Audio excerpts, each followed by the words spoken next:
Welcome to Mystic Realms Recap.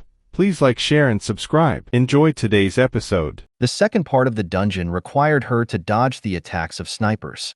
However, that was easily avoided with her Rift Walker skill. Dashing through the long corridor with ease, Shiro looked around for the boss. Since this dungeon is in the shape of the heart, I should be reaching the second chamber soon. Exiting the rift, Shiro slid on the ground for a short moment to dodge two stone spears sent out by the snipers. Making two spears herself, Shiro sent them flying towards the two snipers. Immediately continuing down the corridor, she found the doorway that leads into the second chamber. Finally, Shiro muttered. However, the moment she entered the room, she felt a strong sense of dread. Her first instinct was to use the Rift Walker skill, but it was still on cooldown. Without delay, Shiro swiped her hand down as a nanotech shield formed in front of her. Boom. A beam of energy collided with the shield, almost piercing it in one go. Gritting her teeth, Shiro twisted her body and dodged out from behind the shield. Luckily for her, she managed to dodge just before the shield crumbled away. Rolling on the ground, Shiro looked up at the boss. Cruel Mechanized Giant, LVL 40 boss.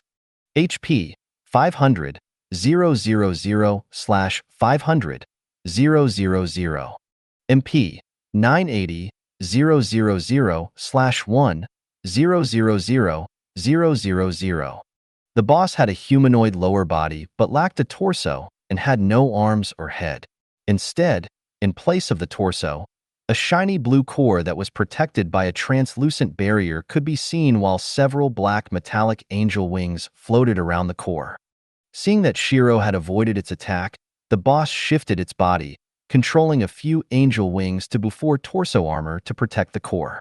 So the core is the main weak point. Since the wings are floating, it means the joints can't be abused. Shiro analyzed immediately. Little Een, give me support and avoid drawing aggro. Shiro commanded as she flipped back onto her feet in time to avoid a few lightning bullets the boss had shot towards her. Chirp. Responding to Shiro's command, Een flew upwards and used Ice Chain to try to hold the boss down for a moment while Shiro recovers. Ping. The Ice Chain shattered immediately upon contact. High resistance to control-type skills.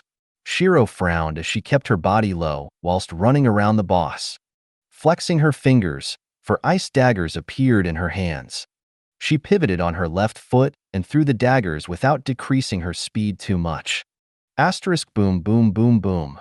Each of the daggers was infused with lightning to increase the damage potential. But Shiro only frowned when she saw the daggers deal minimal damage. Seeing that her daggers didn't work as well as she hoped, Shiro sent her killing intent out at full power. The moment she stepped down with her foot, ice spread outwards as it rapidly transformed the boss room into an ice chamber. Aiming her hand at the boss, Shiro clenched her fist, causing the surrounding mana to go berserk. Boom. Tens of ice pillars shot out from every direction and slammed against the boss's body. Shiro's frown deepened when she saw the angel wings protect the boss. Seems like level 40 is pushing it a little, but it's not impossible. Shiro thought to herself.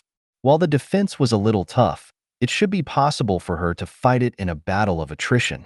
Moreover, unlike the previous boss, once this boss reaches 1 HP, Shiro guessed that the mana barrier protecting core would be destroyed. Even if it wasn't destroyed, it should still be within her limits to kill the boss.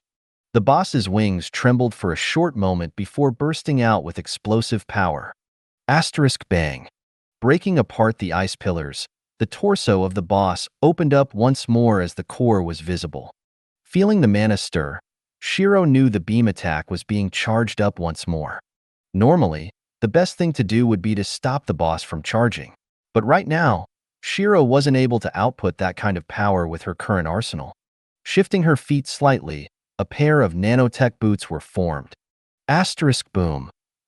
Shiro had dashed to her right the moment the beam shot out of the core. Pushing the rockets on her boots to their maximum output, Shiro made sure to insert more mana in order to outrun the death laser that was currently trailing behind her. Once she saw the laser falter, she knew the attack was about to end. She dismissed the boots and dashed forward with her physical power. A single gauntlet and javelin formed on her right hand as Shiro twisted her body. In style Phantom Art, third Phantom, counterweight Phantom. The rockets activated with a violent burst of power. Ha! Throwing the javelin with all her power, she attempted to strike the core before the wings close up and protect it once more. Asterisk bang. However, her javelin was just a little short as the wings clamped down on the javelin and snapped it in half. Frowning at this, Shiro dismissed her gauntlet and glanced at her remaining MP. MP 143, 500/170, 500. I've already used almost 30k of my MP, Shiro thought with a frown. Comparing the damage she caused with her MP consumption, Shiro felt a headache coming as it was most likely going to be another prolonged fight like the last boss. This time it was worse since the defense of this boss was much higher than the rock giant. Since Snowmancer takes too much MP from me right now, especially with my broken mana links, I should try fight it out with my Snowgirl class. Plus, with my passives, I should be able to reduce my MP consumption by a large margin. Shiro thought as she started to feel frustrated about her mana links once more. Shaking her head, Shiro stopped complaining mentally and focused on killing the boss. ####. 40 minutes. It took Shiro 40 minutes to finally get the boss down to 1 HP. During the fight, she wasn't able to deal any substantial damage, so she could only rely on her passive and slowly whittle down the boss. Cold Aura, Icy Touch, and Ice Field Affinity played the biggest part in the fight. Cold Aura and Icy Touch helped reduce the MP consumption, while Ice Field Affinity helps her regenerate some MP and HP over time, since she had converted the entire boss room into an ice chamber that played to her advantage. Naturally, the boss had also managed to melt large portions of the ice away due to its beam attack. There were several scorch marks on the surface of the ice since she didn't have any need to refreeze the room anymore. With the boss at 1 HP, she just needed a good hit to end the fight. Taking inspiration from what mages had done during the faction recruitment event, Shiro created 2 magic circles, one on each hand, and overlayered the 2 circles together. Visualizing the effects of each magic circle, smaller magic circles started to form around her before being combined into the main magic circle. Once she was done, a grand array of runes and neon patterns laid out in front of her. There were 3 layers to the magic circle, with the 3rd layer flickering on and off. So I can't do it without reaching tier 3 in attunement? Shiro thought, seeing the 3rd layer of the magic circle fizzle out. Shaking her head, Shiro decided to activate her magic with just 2 layers of magic circles. Pushing out with her palm, Shiro controlled the magic circle to expand above the boss. Kish. Sparks flew as the 2 layers rotated in opposite directions. The first layer glowed with a neon blue light, while the outer layer glowed with a neon yellow light. Multicolored lights started to form above the area as the temperature dropped rapidly. Layers of ice could be seen forming on the surface of the boss's body as the yellow magic circles started to flicker with lightning. Boom. Lightning slammed against the boss repeatedly as thermal shock was being activated constantly. The constant change in temperature caused cracks to form on the boss's body before shattering apart and reduced the pieces into piles of dust. Once the boss was entirely reduced to ash, did she stop the magic. Walking over to the pile of ash on the ground, Shiro raised an eyebrow before looking up at Een. Little Een, you can collect the mana stones. Since you like them so much, how about this? You take 60% of the mana stones and I take 40%. But you have to collect them while I kill the enemies. Een flapped her wings while thinking about the proposition. Chirp. Flying down, Een raised 7 feathers up at Shiro. $% pound carrot. Scam. Shiro thought, seeing Een bargaining with her. Fine, since you want to be like that. 0% shares for you, and I'll just collect them by myself, Shiro said whilst searching through the pile of dust. Een paled at what Shiro said and tugged at her robe in a panic. Chirp. Chirp. Chirp. When she raised 6 feathers as to agree to the first offer, Shiro only huffed and turned her head away. Tears started to well up in Yin's eyes as she raised up 4 feathers instead. Seeing that Shiro was still ignoring her, the tears threatened to spill. PFT. Oh, I'm sorry, little Een, Shiro said as she gave Een a cuddle and patted her head. She had wanted to tease Een a little, but didn't expect her to almost cry. We'll do the first one, okay? You get 60% and I get 40%, Shiro said, pacifying Een. Asterisk chirp. Een cried out tearfully and dived into Shiro's hood. Ha ha ha. Laughing at her reaction, Shiro collected the rest of the loot through the system. The boss dropped a total of 18 items, with 16 of them being crafting materials, 1 weapon, and 1 key. The weapon was an axe, so Shiro stored it away. However, her interest was piqued with the key. She still had the key that she received during the Frag Ant's Burrow dungeon. The key that she had received was a Tier 2 trial key for a place called Silver Moon Keep, recommended for level 40s. However, this time, the key she received was a Tier 2 team trial key. Tier 2 team trial key. A key that will send your party to the trial, Swordmouth Springs. Recommended level, 45. I should probably get a party of 5 if we want to challenge this trial, Shiro muttered, storing the key away.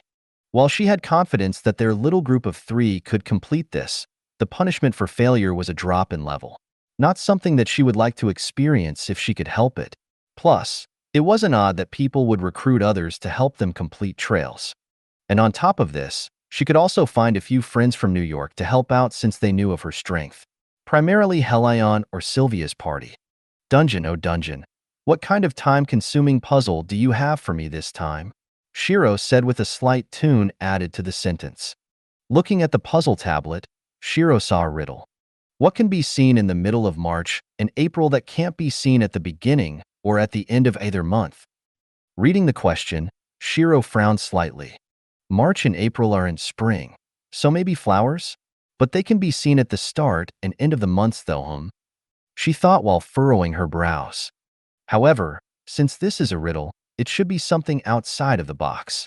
Something that probably doesn't have anything to do with the months themselves, the number of the month, the number of letters, wait a moment. No way. Shiro thought as she had an idea but wasn't sure if it was right. How do I even write the answers? She muttered. As if hearing her question, a pin of sorts ejected out from the side of the tablet. Raising an eyebrow, Shiro grabbed the pin and wrote the letter R onto the tablet. Asterisk clank. Hearing a lock or sorts opened, Shiro was dumbfounded that it actually worked. Is that it? She said as it was much faster than the lever puzzle.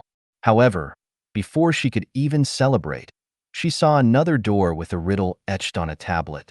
Oh my god, Shiro said as she face-bombed. As much as she wanted to complete the dungeon, it simply wasn't worth the trouble.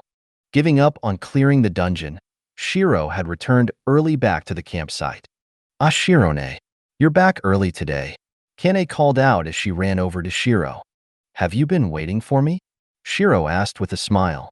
Yeah, you said you were going to be early today, so I couldn't wait for you to come back, Kane said as she pulled on Shiro's sleeve. What about the others? Shiro asked. Sophie and Ruby are out shopping with their mom. Lia's playing on her phone, Kane replied. And then what about you? Were you just waiting for me? Or were you doing something else? Well, I was doing what you taught us before. The horse thingy. I can't do the other one, so I tried practicing this one. I want you to have a look, Kane said with excitement. Seeing her eagerness, Shiro smiled lightly and waited for Kane to demonstrate. Suppressing her nervousness, Kane tucked her arms by her side and crouched down with her back straight. She held her breath as she tried to keep her posture, but exhaled heavily not too long after, falling backwards. Shiro caught her before she fell on the floor. That was very good posture, though there can be a few improvements. I'll help you out, okay? Shiro typed out. She could tell that Kane had been practicing earnestly due to the sweat marks on her clothes, so she wanted to help her out more. Reading her words, energy flowed back into Kane as she couldn't wait to get started in training with Shiro. After an hour or so of training Kane, Shiro stopped as too much training would be bad for her. 1 hour was just right to increase her stamina, along with her core foundation. She was also planning on teaching her a few routines that will help out with her flexibility during combat. That was because being flexible could give you more options during a fight.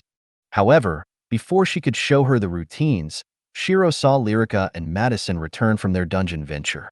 Take a short break, okay? I'm going to talk to Lyrica and Madison for a short moment. All right. Kane nodded and sat in the tent. While Kane went to rest for a while, Shiro walked towards the duo. Seeing their levels, she was quite surprised at how fast they leveled up.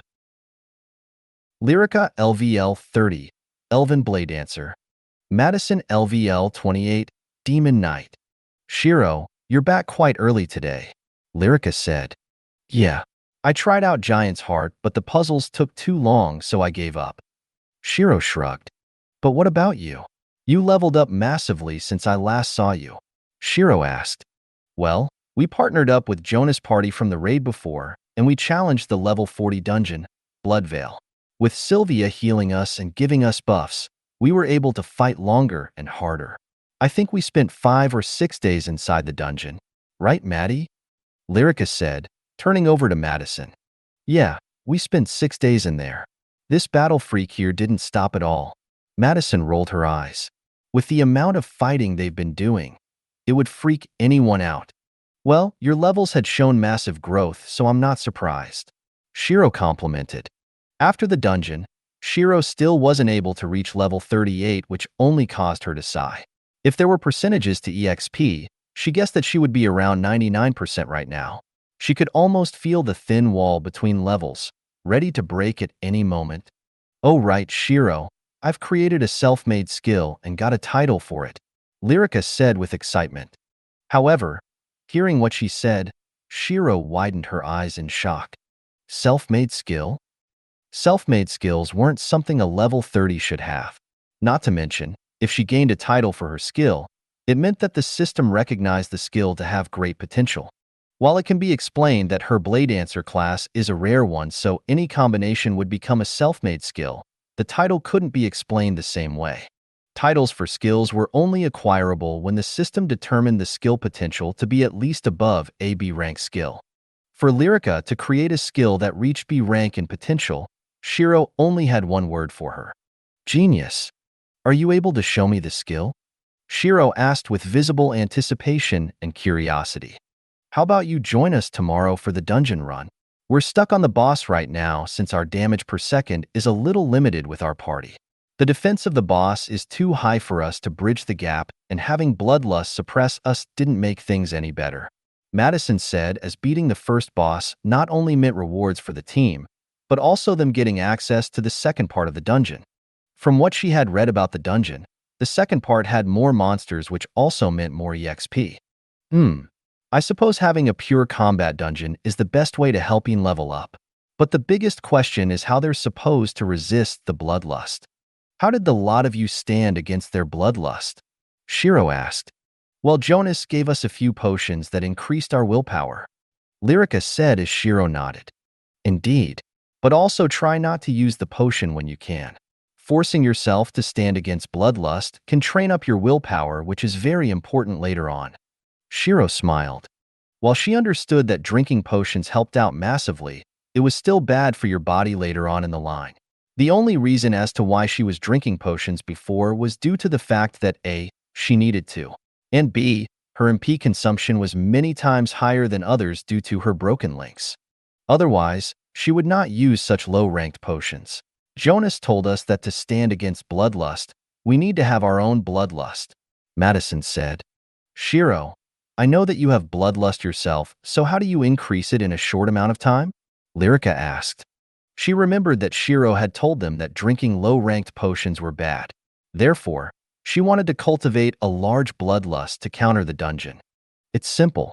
You just need to commit genocide, preferably by your own hands, so you understand the feeling of cutting someone down. During this, when you start feeling the emotions of wanting to cut the next person down, that's when you know your bloodlust is starting to affect you.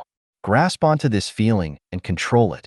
Once you do, you'll be able to direct your bloodlust/killing intent at people to try to weaken them, Shiro explained. Lyrica and Madison paled slightly at the mention of genocide and remembered that Shiro had a huge amount of killing intent as demonstrated during their negotiation with Winter's Grace. Shiro?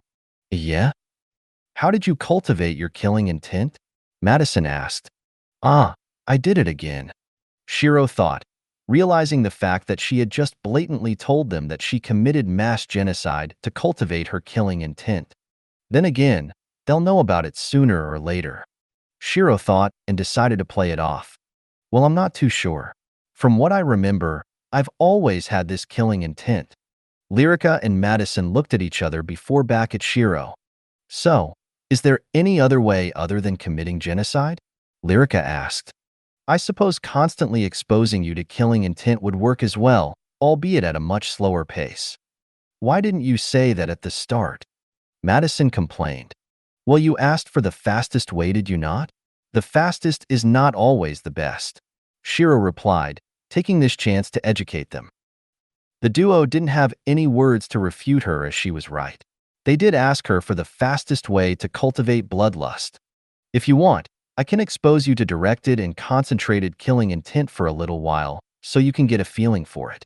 While the blood veil does have bloodlust, it's not concentrated on you, so it's harder for you to grasp the feeling, if you know what I mean by that. I know. So, are we going to do it here, or should we go into a dungeon so we can train for longer? Lyrica asked. Baby steps. You need to first grasp onto the feeling of concentrated killing intent. Only after that will we start giving you long-term exposures. Shiro replied.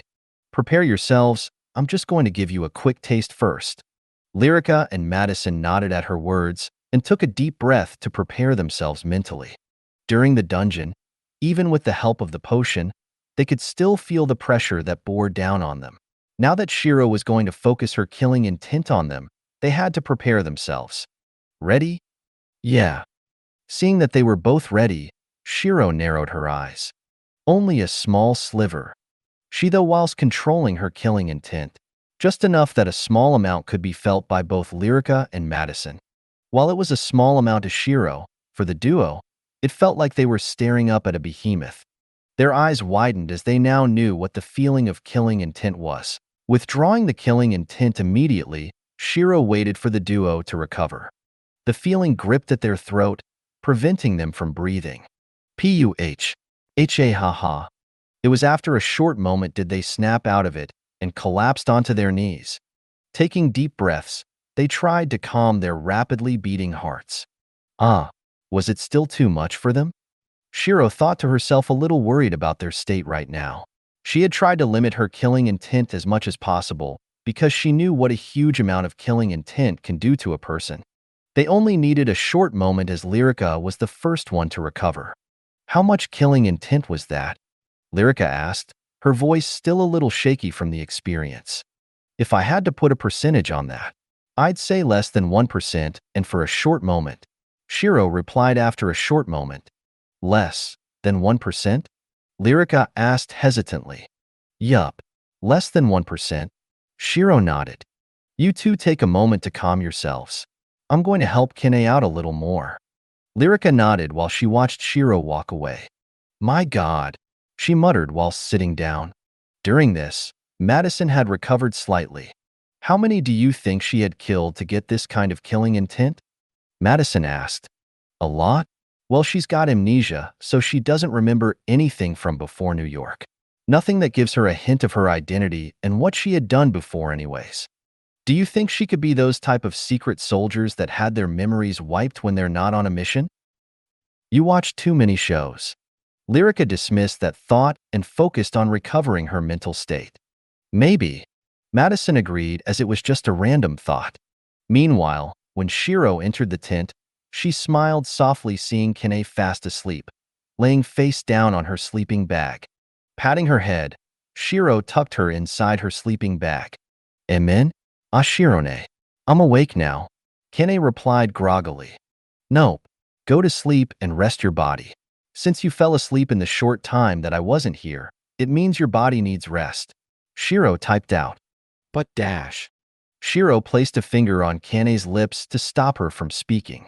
Sleep. Pouting slightly, Kane nodded and went to sleep as Shiro had said. Shiro chuckled to herself and imagined that this is what it'll be like if she had a younger sister. Cute, Shiro thought, patting Kane's head.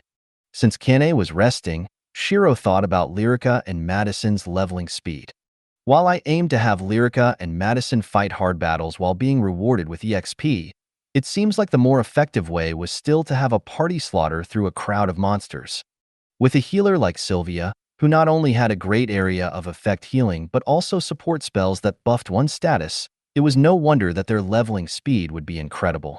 Adding on the fact that the monsters were level 40 and that they were only in their late 20s, the EXP they got was much higher than what they should normally be able to earn.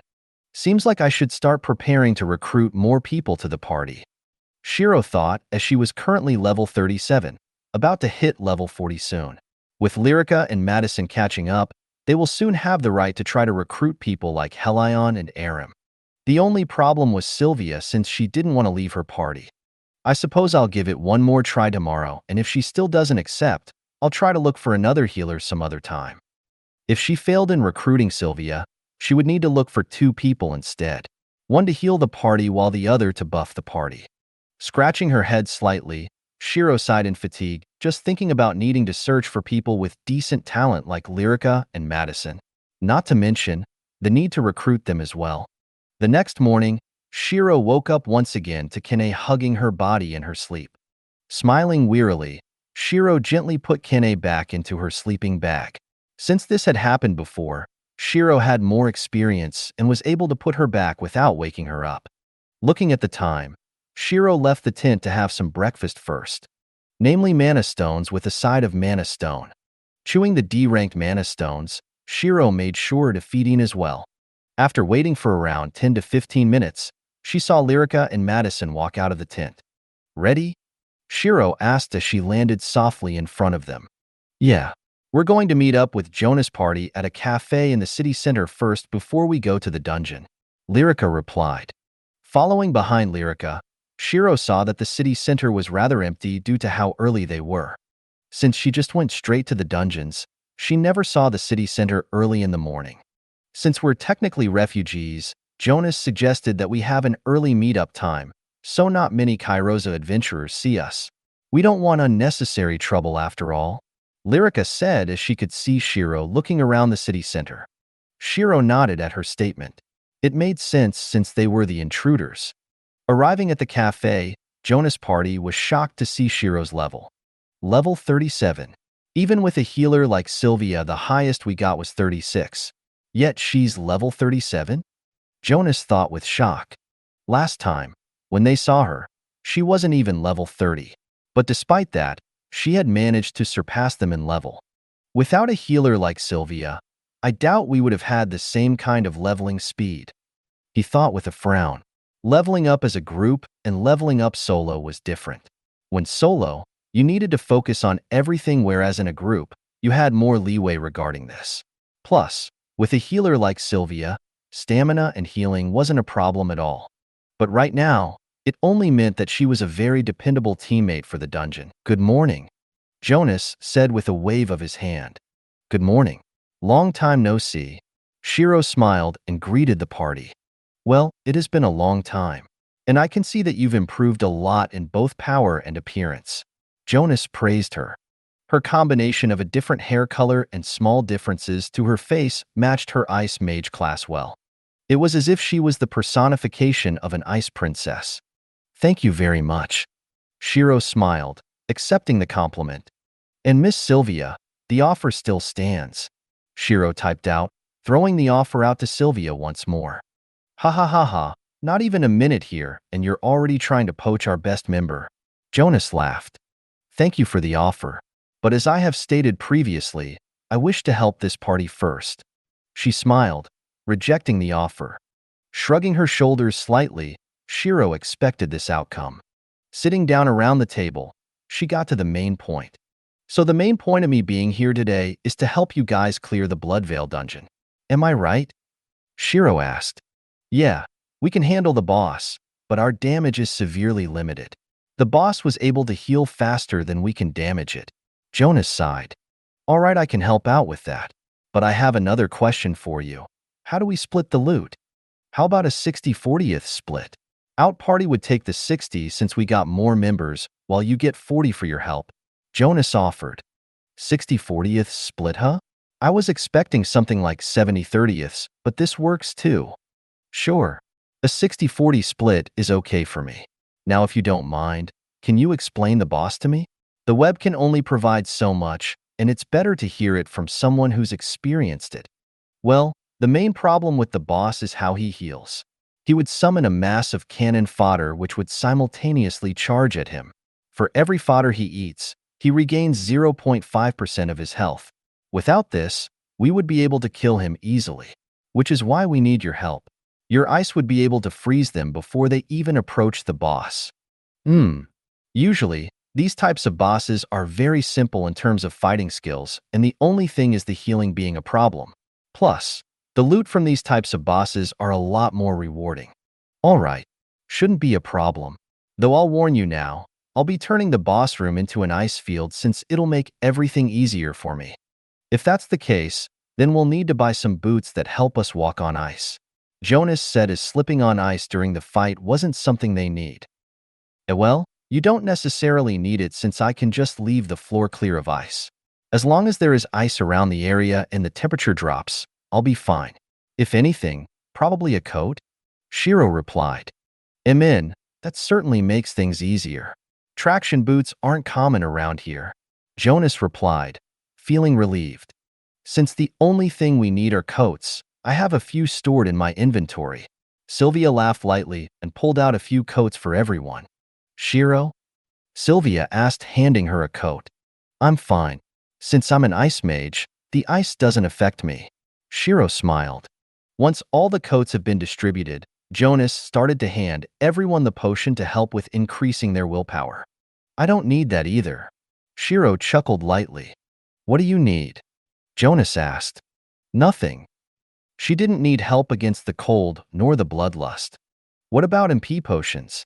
I remember you needing a few of them. Jonas asked thoughtfully. That's where the ice field comes in. I managed to get a skill which makes it so that as long as I am in a cold environment, I'll be able to increase my MP regeneration and HP regeneration. Reading what she had written down, Jonas was shocked as that kind of skill was very rare amongst adventurers. Oh wow, that must have helped you out a lot then.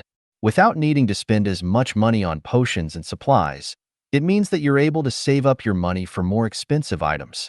Plus, since you're an ice mage, that's even better. Jonas said with a smile.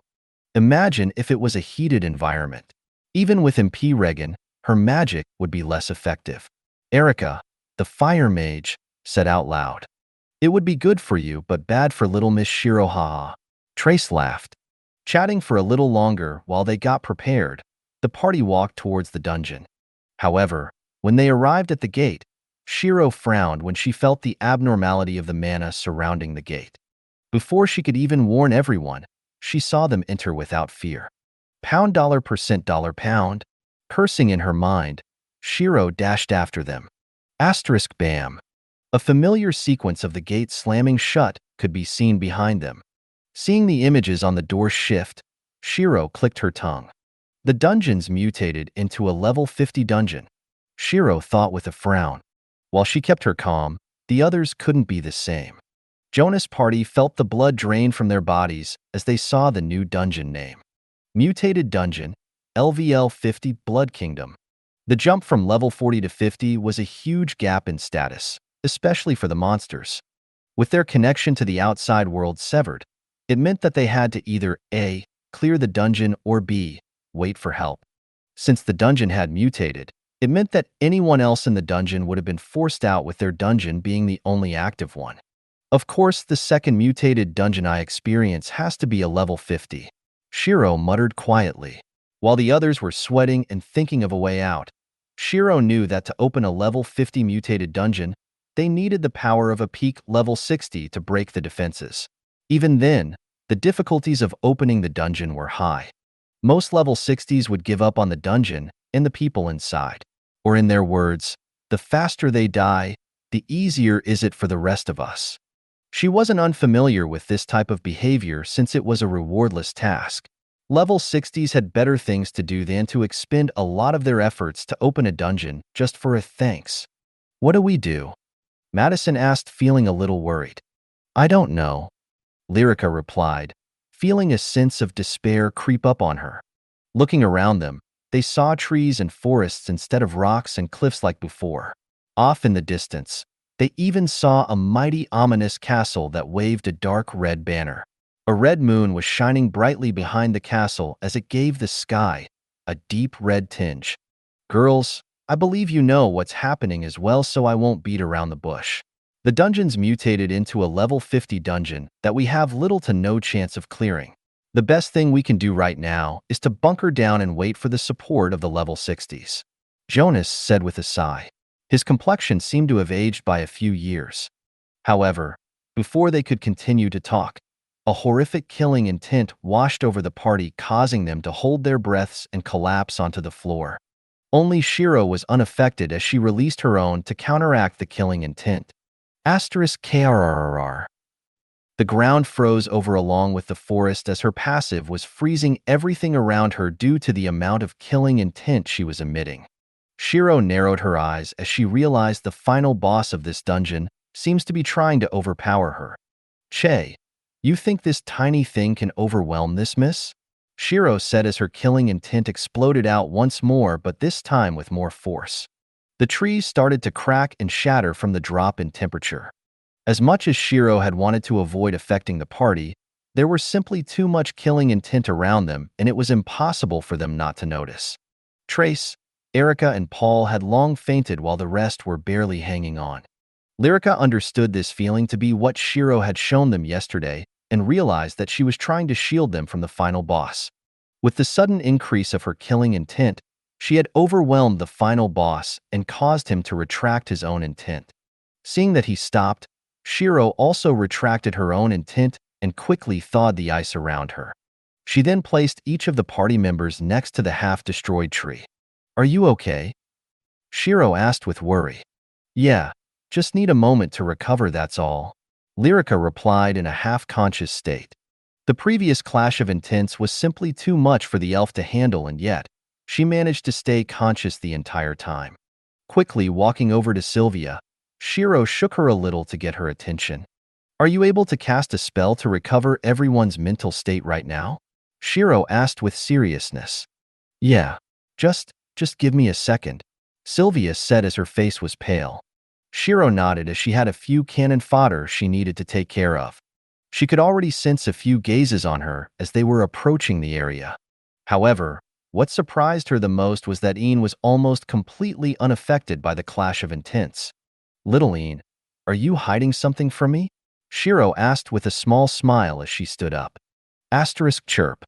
Ian shook her head. "Fine. Just help me kill these monsters trying to eat our friends, okay?" Shiro said as 8 flying ice daggers appeared in her hands. Since the conscious party members could see her right now, she didn't want to use her nanotech just yet. Chirp. Flying into the sky, Ian looked down to see 6 medium-sized beasts that were slowly approaching the around.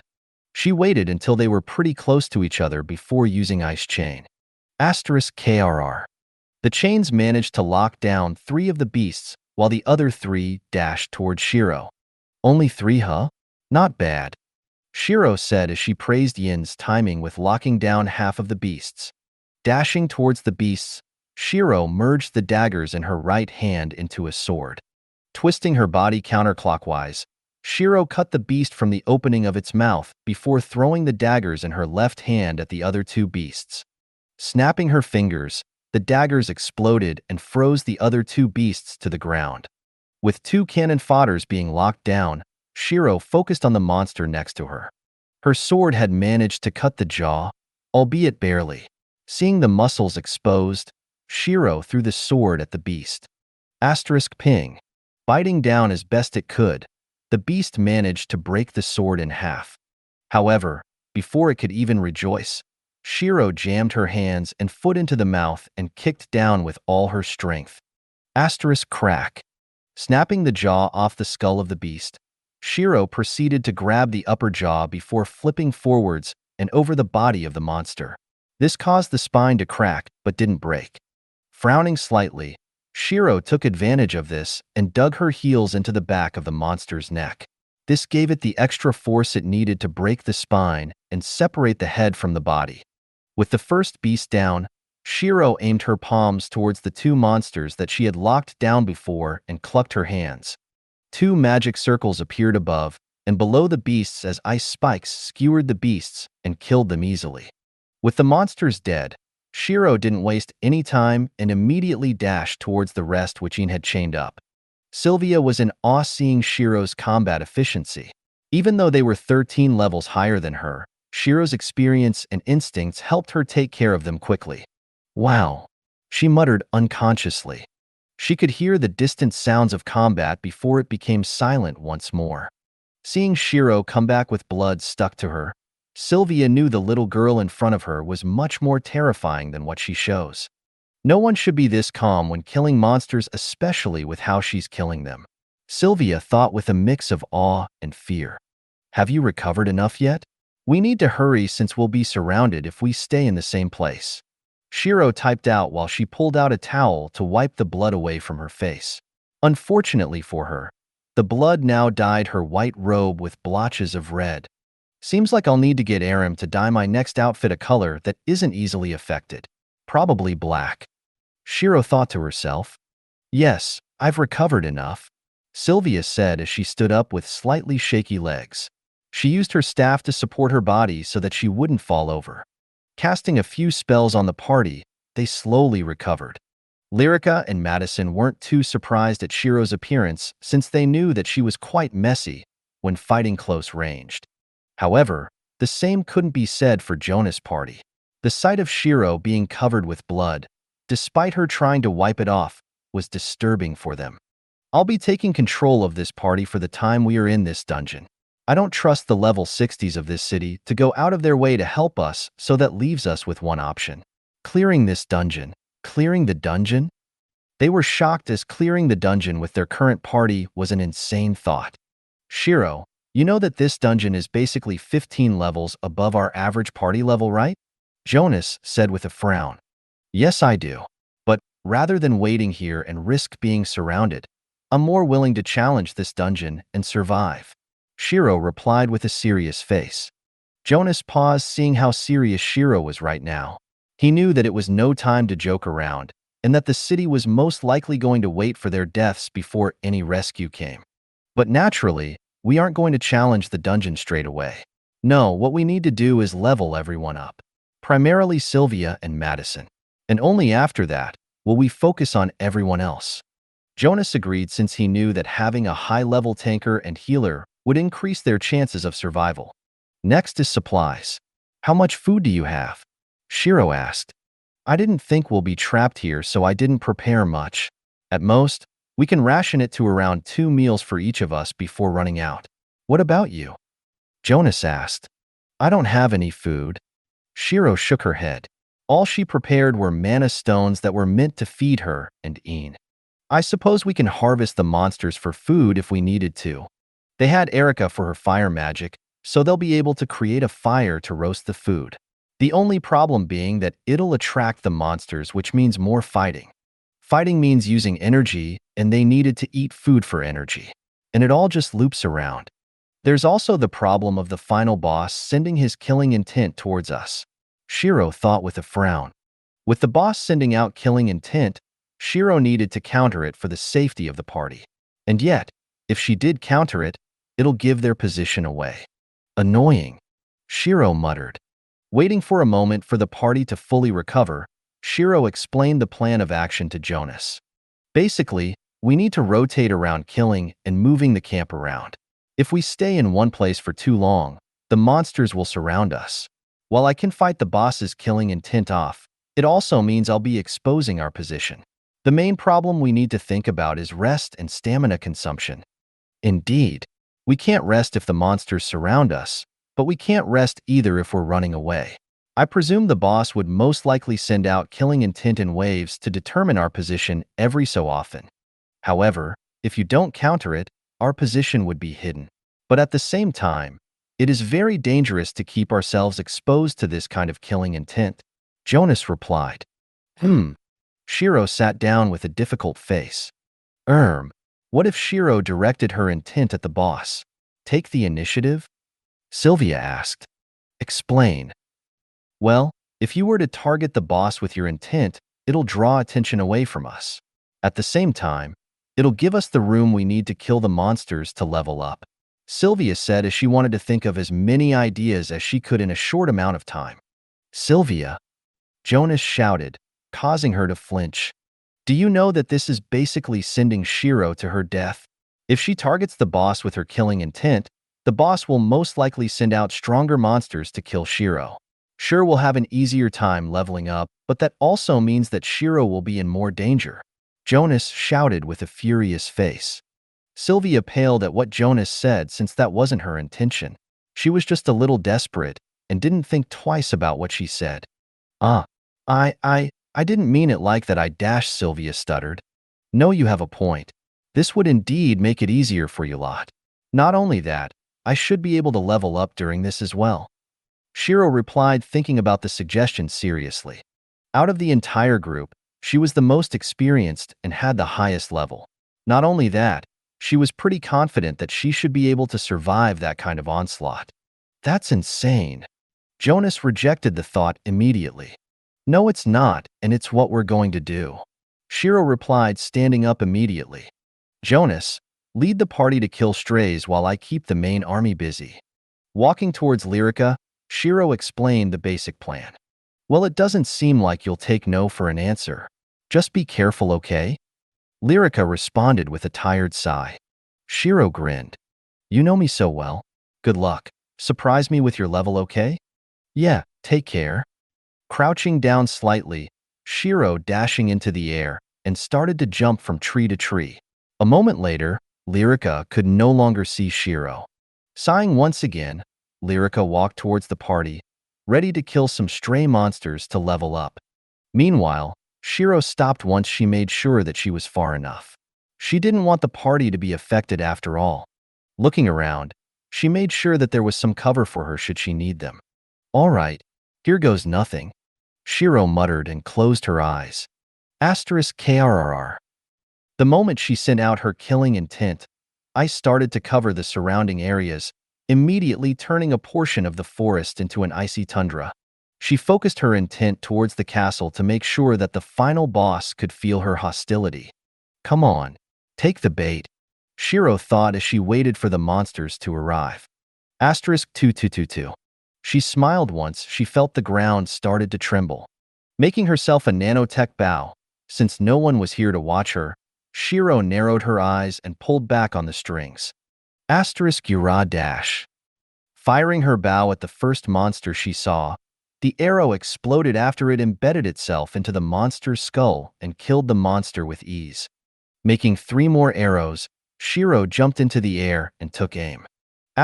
*boom boom boom. After firing 3 arrows, Shiro grabbed the center of the bow and ripped it apart. The 2 halves morphed themselves into swords as Shiro plunged the sword through the neck of 2 monsters that had jumped up behind her.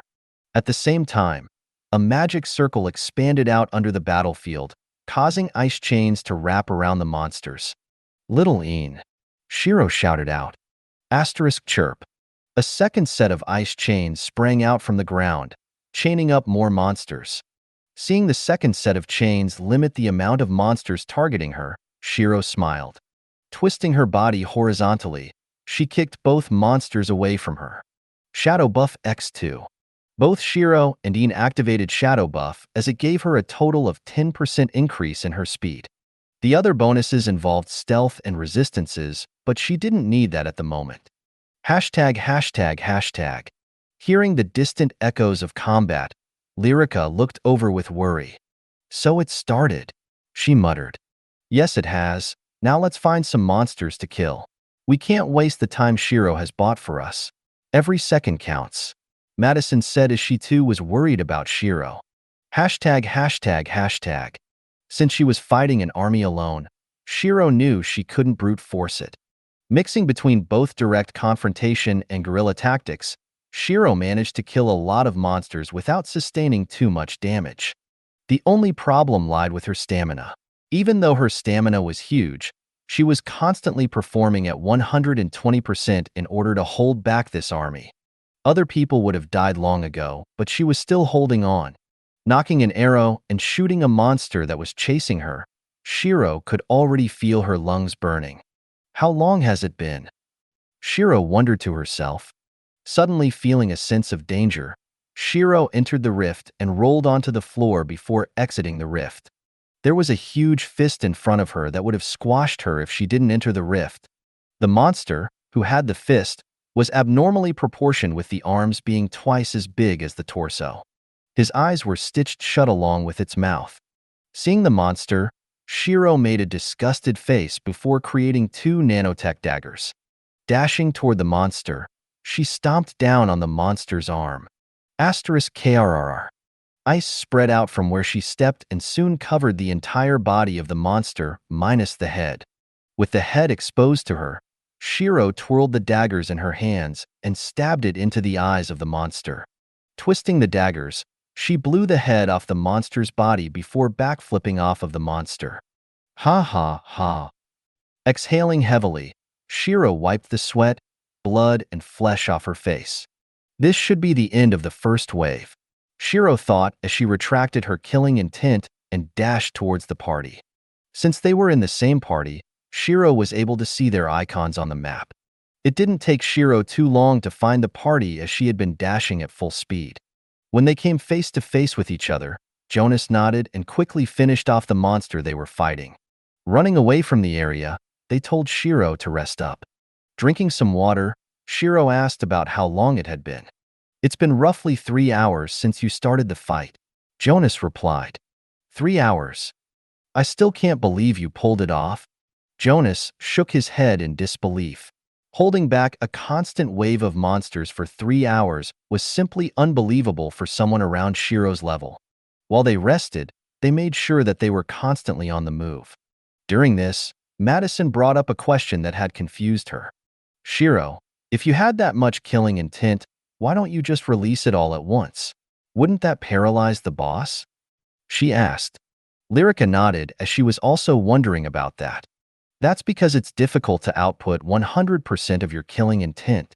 At that point, it is when you abandon everything just to kill the foe in front of you. You lose yourself in your own desire to kill. The other reason is because with the sheer amount of killing intent I hold, I need to keep it contained at all times. Otherwise, it'll do more harm than good for both me and you. Shiro shook her head. Plus, due to her passive, every time she released her killing intent, the surroundings would be frozen. She didn't want to push her luck since it would still drain her MP slightly to freeze the surroundings regardless of it being a passive skill. Paired up with her broken mana links, she might destroy herself if she used too much killing intent.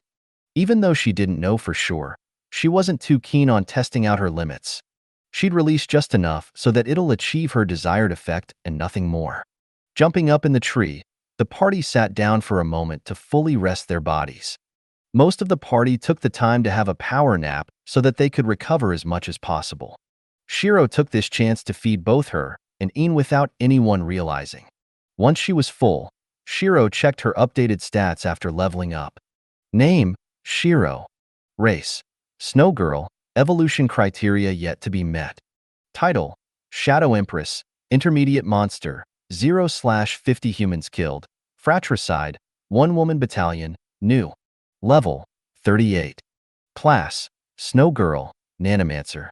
HP, 130, 151/130, 151. MP, 189, 000/189, 000. STR, 700, plus 110. VIT, 800-E900, plus 95. INT, 1100-1200, plus 240. AGI, 750-800, plus 120. DEX, 750, plus 70. DEF, 320, plus 100. Equals title bonus. Unassigned points, 250-0. Attunements. Ice Tier 2. Lightning Tier 1. Metal Tier 0. Shadow Tier 0. Balance, 19,100,490 US dollars. Equipment, tap to display. Skills: Snow Girl. Tier 2 Ice Magic, Passive Regeneration, Blessed by Ice. Snow Magic, Faded Snow Movement, Cold Aura, Icy Touch, Icy Breath. Ice Field Affinity. Snowmancer. Dagger Creation, Nanotech Engineering Tier 1, Sword Creation, Bow Creation, Heavy Weapon Creation, Shield Creation, Armor Creation. Other. Minimap, Inspection, Disguise, Mana Barrier. Shared Skills, Een. Shadow Buff, Tier 1. Ice Chain, Tier 1. Shadow Cloak, Tier 1. Shadow Talon, Tier 1. Rift Walker, Tier 1. Absorption/Redirection, Tier 1. During her stand against the army, she had also managed to get a new title. One Woman Battalion. Stand against a group of enemies that number more than 400 and come out victorious. Effects: plus 2.5% on all stats when fighting against a group of 100 plus enemies. While the bonus wasn't huge, it was bound to get bigger in the future. I guess that the next few titles are One Woman Regiment, Brigade, Division, Corps, and finally, One Woman Army. Shiro thought to herself. Shaking her head, she looked through the loot she had collected throughout the battle. She wasn't able to collect their mana stones since there were too many of them. Therefore, she had to settle with just getting their loot. The loot surprised her as it mostly consisted of weapons. However, very few were noticeable since the skills were rather lackluster. The best weapon she got was a blue grade sword that would be handy should she need to use a weapon in front of the party. This way, she wouldn't expose the fact that she was a Snowmancer. Blood Beast Long Sword, LVL 50, Blue. Requirements: 1000 STR, plus 150 attack damage, plus 150 sharpness, plus 50 lifesteal, plus 100 durability, plus 50 attack speed. Skills: Blood Transfusion. Absorb an enemy's blood to gain plus 50 attack damage for a short moment.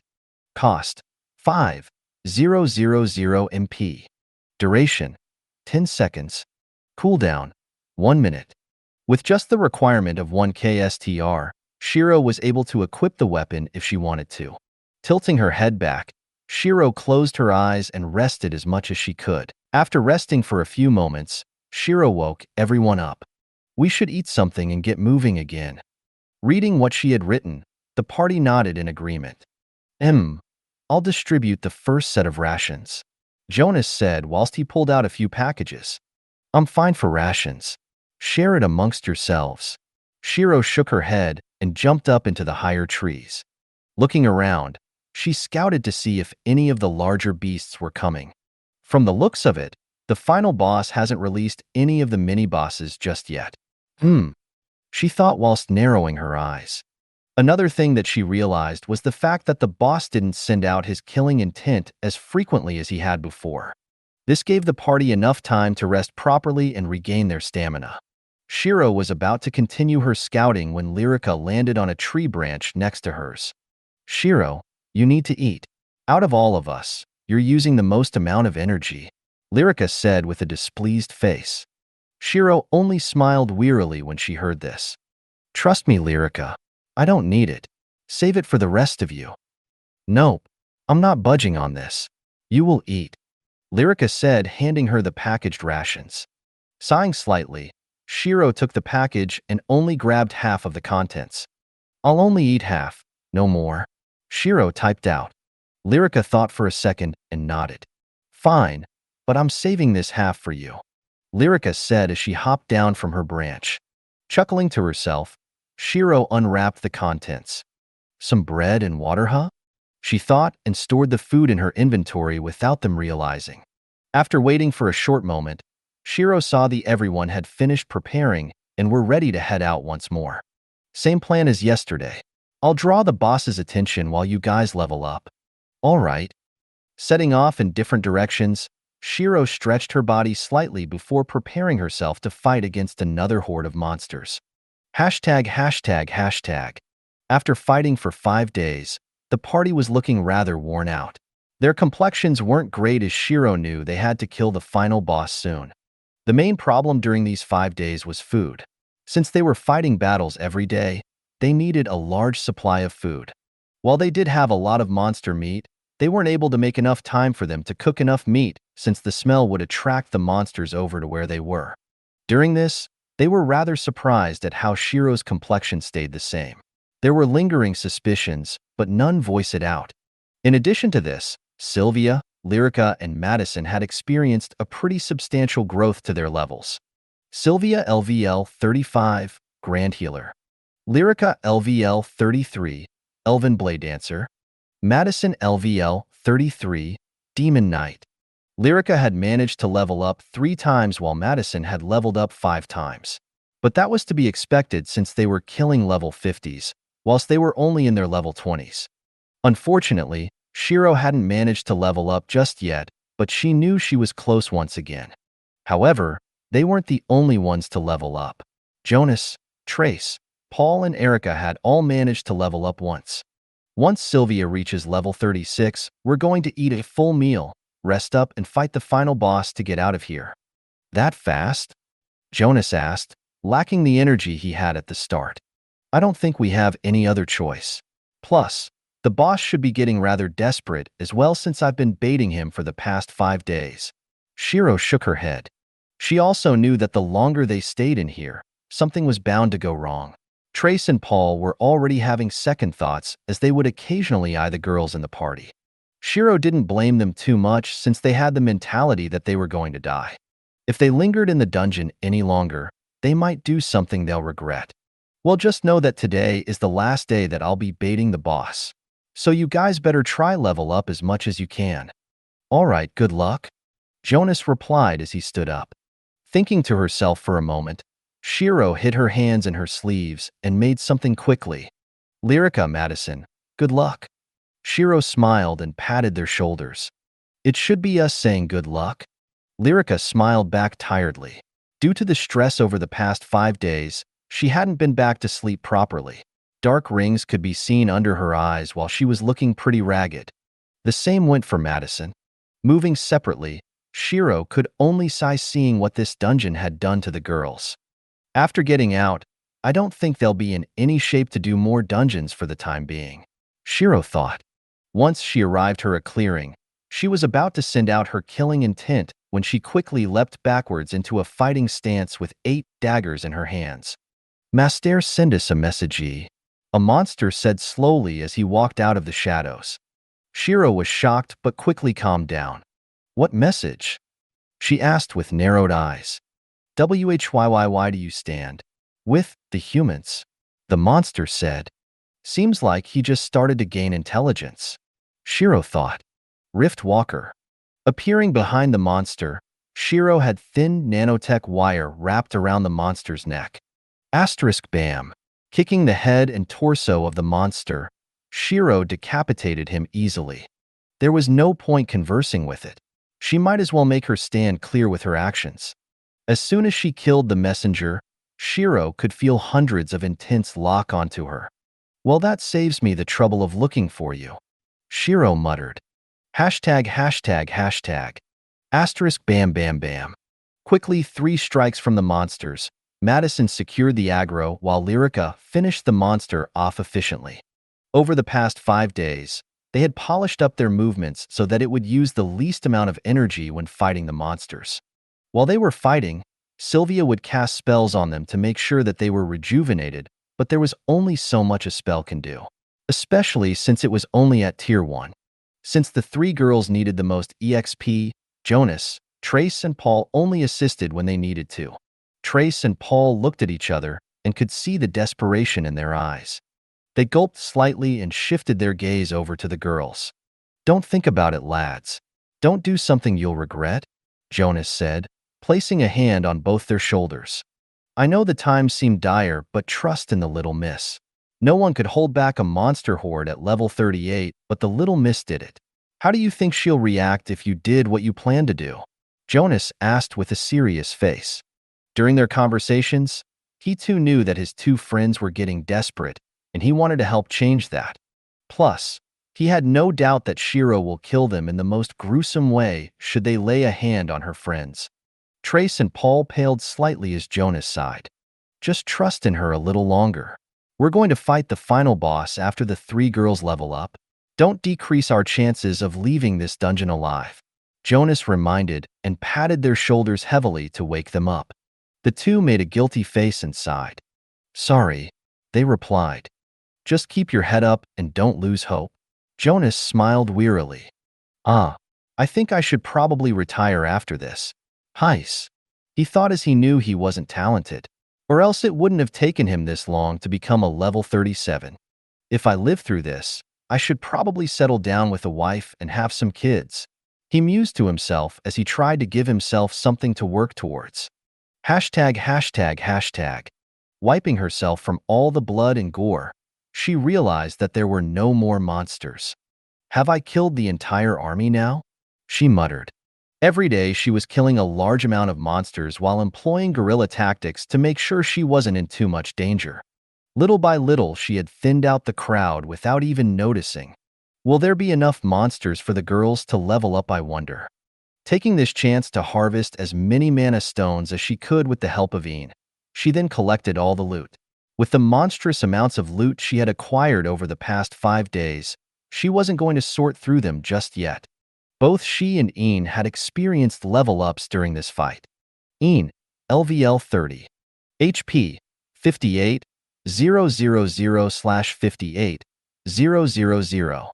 MP, 190, 000/190, 000. With Ian reaching level 30, Shiro had expected a skill but was surprised to see that Ian hadn't gained a skill. Might take longer then. Shiro thought and updated her own status. She had expected herself to level up more, but could only sigh at the fact that she only leveled up once despite killing so many. Name, Shiro. Race, Snow Girl, evolution criteria yet to be met. Title, Shadow Empress, intermediate monster, 0/50 humans killed, fratricide, 1 woman battalion. Level, 39. Class, Snow Girl, Nanomancer. HP, 100, 500/133, 140. MP, 37, 200/215, 250. STR, 720, plus 110. VIT, 920, plus 95. INT, 1250-1400, plus 240. AGI, 820-920, plus 120. Dex, 750, plus 70. Def, 320, plus 100. Equals title bonus. Unassigned points, 250-0. Attunements. Ice Tier 2. Lightning Tier 1. Metal Tier 0. Shadow Tier 0. Balance, 24,700,010 US. Equipment, tap to display. Skills. Snow Girl.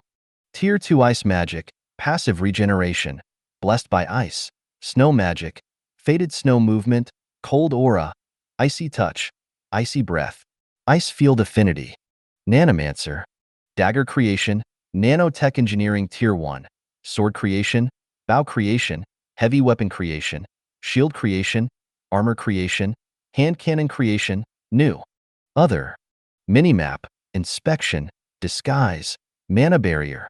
Shared Skills, Ian. Shadow Buff, Tier 1. Ice Chain, Tier 1. Shadow Cloak, Tier 1. Shadow Talon, Tier 1. Rift Walker, Tier 1. Absorption/Redirection, Tier 1.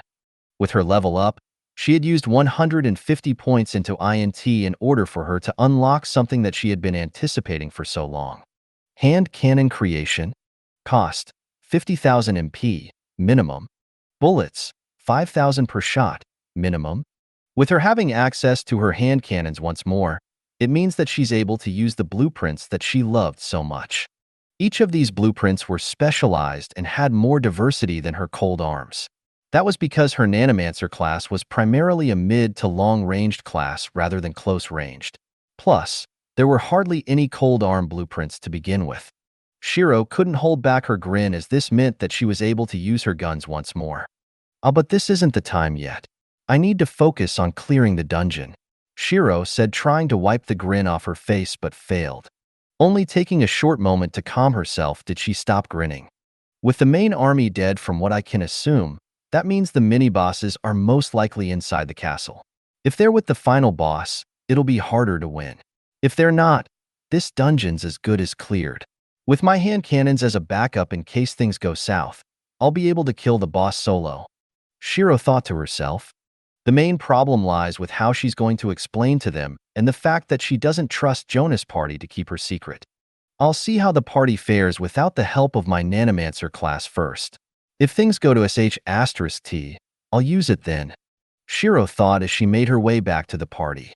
When she arrived, she saw Trace and Paul having slight hints of guilt on their faces.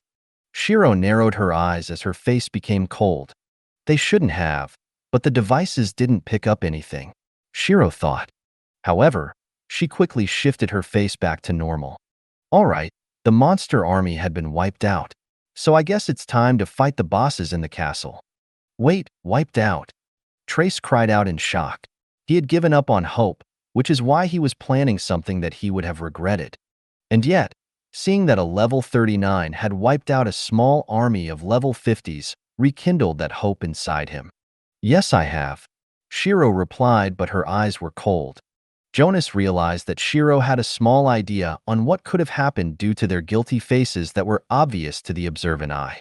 So right now, the party is made up of 1 level 39, 2 level 38s, 2 level 37s, a level 36, and 2 level 34s. Jonas, you and Madison will serve as the tankers. I'll be supporting both long-ranged and close-ranged combat. Erica, when we start, I just want you to fire everything you have at the boss. Close rangers will be Trace, Paul, and Lyrica. And Sylvia, just heal the crap out of the tankers and give us support every once in a while. Any questions? Shiro typed out. None. They all replied. Good, because we got a bunch of mini-bosses and a final boss ahead of us. They're level 50, but we can win with a healer like Sylvia on our team. Shiro said as she stood up straight. They started to make their way towards the main castle when Jonas wanted a word with her. Both you and I know what was about to happen, and I just want to say sorry. The stress had gotten to them. I've already gave them both a warning, Jonas said apologetically. Since that's the case, then I won't do anything. Just know that if they did, I would personally open the gates of hell for them. Shiro replied before regrouping with everyone else. Jonas only sighed in relief, as that meant Shiro won't make a move on them. The way to the castle was quiet since everyone was feeling tense. Shiro was being vigilant as she led the way forward. Since she hadn't seen any mini-bosses during her fight with the Horde, she could guess that the mini-bosses were all in the castle. When they were closer to the castle, Shiro frowned at the sight of 2 huge monsters guarding the gate to the castle. Both monsters were huge humanoid-type bosses, as they were like a mirror reflection of each other. Both wore pieces of heavy armor and carried great swords. Twin Blood Guardians, LVL 50 boss. Twin 1. HP 300 000/300 000. MP 500 000/500 000. Twin 2. HP 300 000/300 000. MP 500 000/500 000. Seems like this is the first boss, Jonas said with a serious face. Just the first boss needed them to tank 2 level 50s. All right, this is the plan. Madison and Jonas, you two tank Twin 1. I'll tank the second twin with Ian.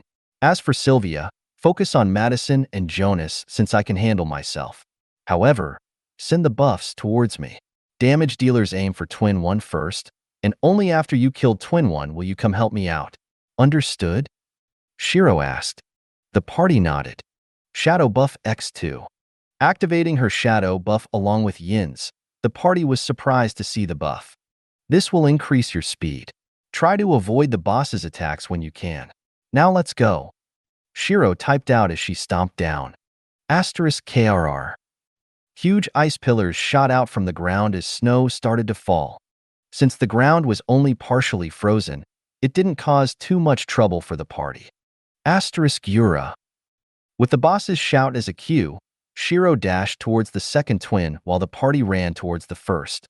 Buff received. Buff received. Buff received. Giving the notifications a slight glance, Shiro saw her status increase due to Sylvia's support. Style Phantom Arts. Second Phantom Plus Faded Snow Movement. Her body flickered as she quickly dodged the downward swing of the greatsword. Flicking her wrist, a ramp was being constructed under her as she approached the boss's head. A magic circle expanded under her as the ramp morphed into a huge drill. Style Phantom Arts. Third Phantom, Counterweight Phantom. Kicking the back of the drill, Shiro flipped her body backwards.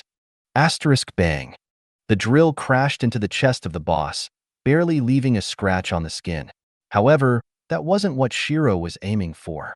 The sheer weight of the drill sent the boss stumbling back away from the area. This allowed the party to have more room to work with, along with the fact that there would be less chances for collateral damage. Damn, Paul muttered, seeing Shiro suppress the boss with ease. Focus, Jonas shouted out as he dodged and was being attacked by the boss. Right, Paul replied, snapping out of his shock and attacking the boss in front of him. Hashtag, hashtag, hashtag. Shiro, who had pushed the boss back, made sure that she far enough from the group. This should do, she thought as she clasped her hands together. Opening them once more, a neon white orb could be seen in between her palms. She pinched the orb and stretched it out into a thin line. While she did this, light started to appear above the boss as Shiro was freezing the moisture in the air to form crystals that created an array of lights. She grabbed the line as if she was grabbing a spear and threw it into the air. The moment the line approached the lights, it started to expand and slammed into the body of the boss. Asterisk boom. The line was, in fact, a highly condensed blizzard, combined with the coldness above the boss that even froze the moisture in the air. It sent down a column of cold mist that started to freeze the boss. Suddenly, a blood-red glow encased the boss's body. Asterisk boom. Asterisk Yura. Roaring out with rage, the glow shattered the spell Shiro had cast with ease. TCH, voluntary berserk, Shiro muttered. Normally, a boss would go berserk when they hit a certain amount of health. However, with voluntary berserk, they'd be able to increase their status at any given moment. Grabbing the handle of his greatsword, the boss slammed the sword into the ground. Asterisk clang. Shiro widened her eyes as she instantly jumped into the rift. Exiting not too far from where she had stood, Shiro saw a huge metal chain that would have crushed her. Grabbing the chain, the boss pulled hard as the veins on his arms bulged with power. Asterisk bang. The boss had pulled a huge metal ball with chains on the surface out from the ground, which had left a huge cavity in the area. Looking at the boss, who wielded a greatsword in one hand and a spike ball connected to a chain on the other, Shiro grew worried about the party and the boss they were facing. Asterisk bang. Stomping down hard, the boss swung the spike ball towards Shiro.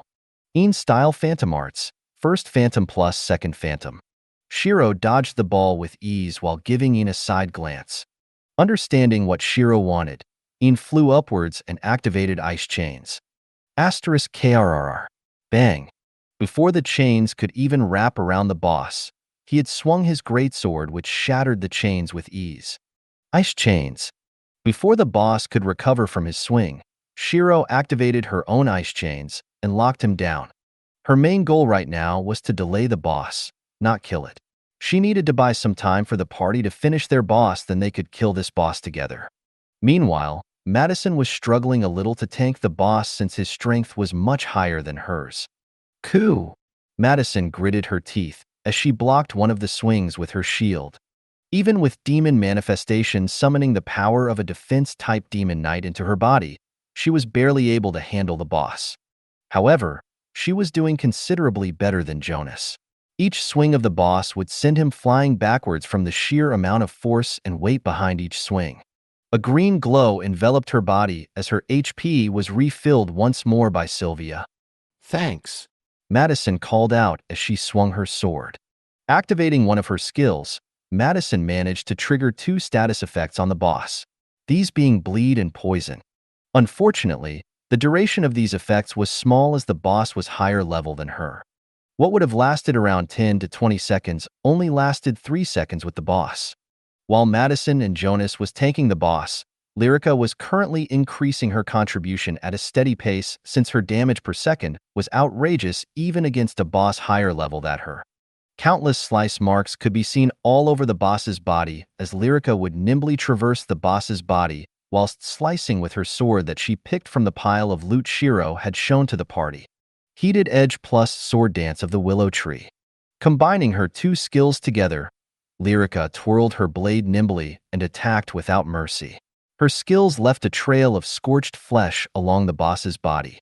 However, the boss suddenly grinned and sent chills down the spine of the entire party. Yura.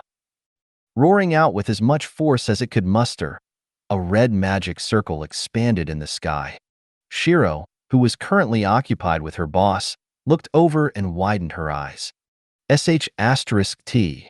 Shiro cursed out loud. The skill the boss was trying to use right now was a party wipe skill. Blood Tribulation. The skill would cause blood to rain down from the sky. Each droplet that touched you will steal away a portion of your HP.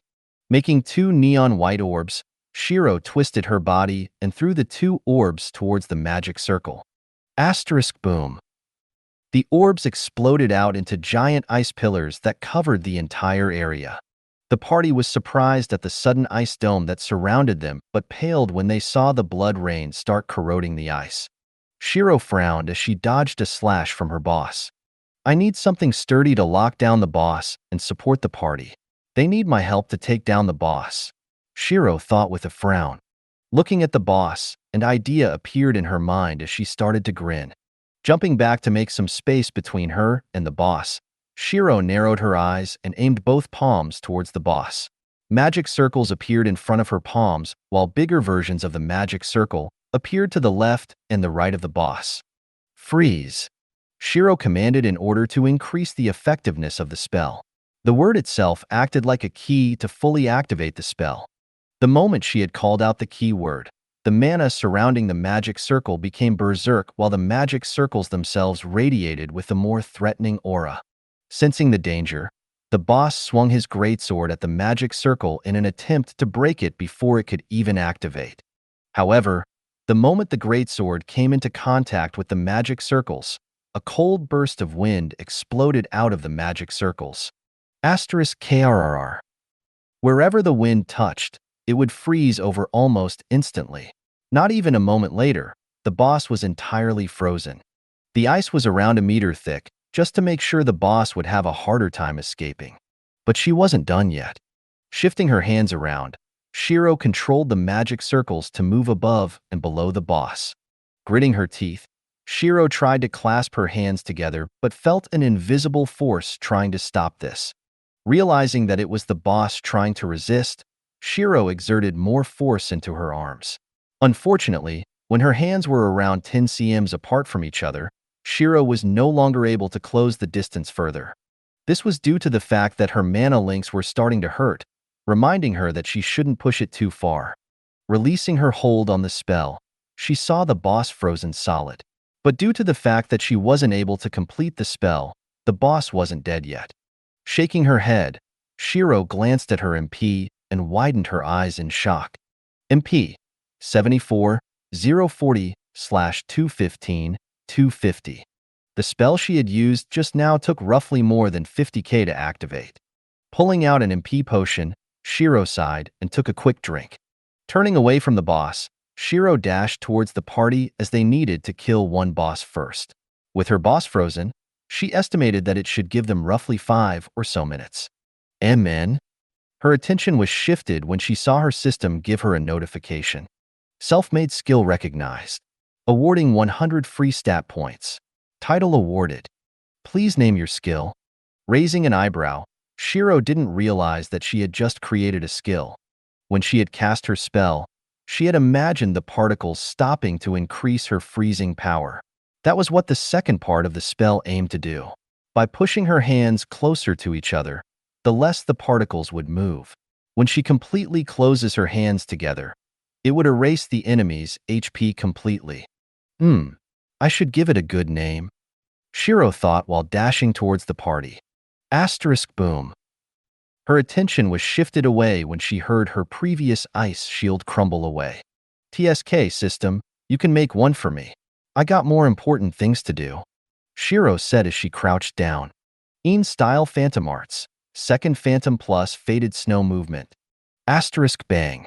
The ground cracked slightly from how much power Shiro had put into her dash. Skill name generated. Frozen Hell, Frozen Slumber. Creator of the Frozen Hell series. Incomplete.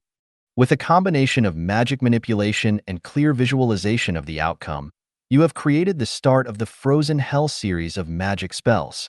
The more spells you create, the more effective this title becomes. Current benefits: 5% mana leech when using Frozen Hell series of spells. Giving the notification a slight glance, Shiro was rather surprised that the title gave her the mana leech benefit. Mana leech allowed her to steal a portion of mana from her enemies. I should probably make more spells into this Frozen Hell series or whatever. It's kinda like the style Phantom Arts in one way, I suppose. Shiro mused to herself as she saw the party take shelter under one of Madison's skills that blocked the blood rain. As for Shiro, she had her mana barrier skill, so the blood rain didn't affect her. The party was surprised when they saw Shiro approach, however. She only gave them a slight nod to show that she was going to help. Without even waiting for their response, Shiro slid on her feet and created a giant ice pillar. Asterisk bang. The pillar crashed against the boss and sent him falling backwards. Flicking her wrist upwards, for ice pillars stabbed towards the sky and shattered the magic circle. Turning to the party, Shiro typed out some instructions quickly. Kill this boss, then kill mine. The instructions were simple as the party nodded. Seeing that they knew what to do, Shiro refocused on the boss and dashed towards him with Lyrica following behind her. Killing the boss wasn't too difficult since they basically had 3 tanks rotating the aggro between them: Shiro, Madison, and Jonas. Whenever the boss swung its sword, Shiro would create an ice ramp that would redirect the swing, reducing the burden on the party by a large margin.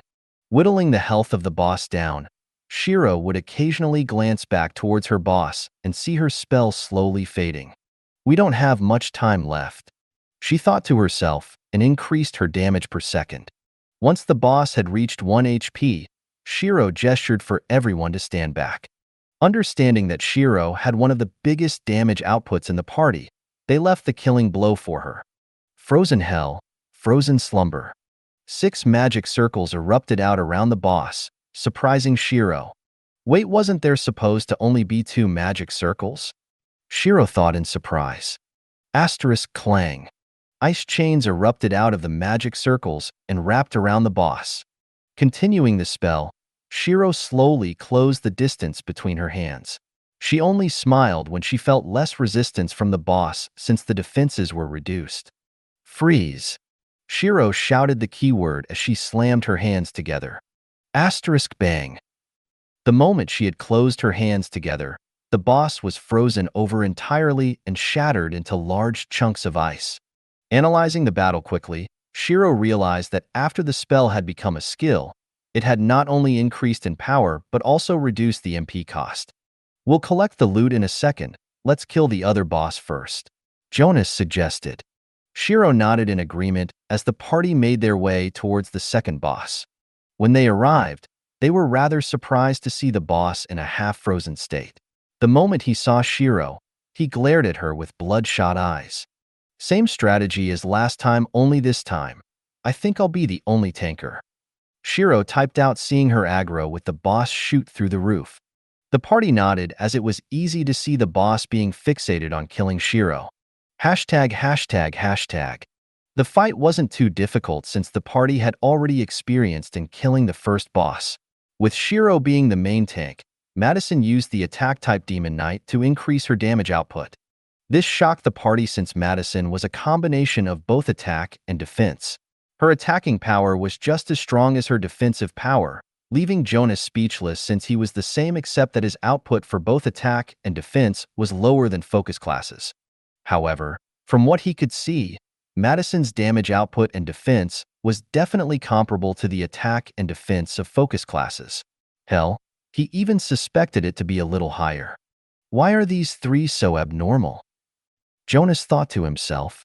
Lyrica was the extreme of attacking power and had little to no defensive options at all. Shiro was a mage that was able to switch between being a powerful attacker and powerful defender. Naturally, her attacks were many times more powerful than her defensive capabilities. Meanwhile, Madison had the best defense of the group, but her attack fell short of reaching Shiro's and Lyrica's level of attack. If Sylvia joined their party, would she be able to discover more of her potential? Jonas smiled at the thought. But no matter what he thought, nothing would happen if they didn't leave this dungeon. We'll loot up as best as we can. Madison, the bosses dropped a decent set of sword and shield that synergize with each other and increases their stats when paired together. Handing her the sword and shield, Madison was surprised at their stats. They were much more powerful than her current gear and would definitely help increase her contributions. Why are they so powerful? Madison asked. Mutated dungeon plus the fact that the monsters are level 50. Thankfully, the sword and shield only has the requirement of stats rather than level. Otherwise, you wouldn't be able to equip them. Shiro replied.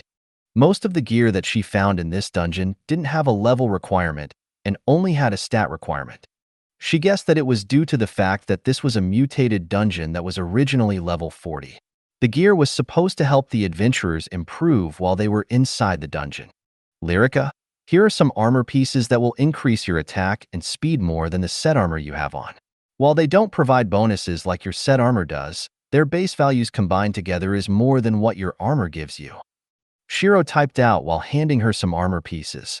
These armor pieces gave almost no defense but outrageous attack and speed, the two stats that Lyrica needed the most.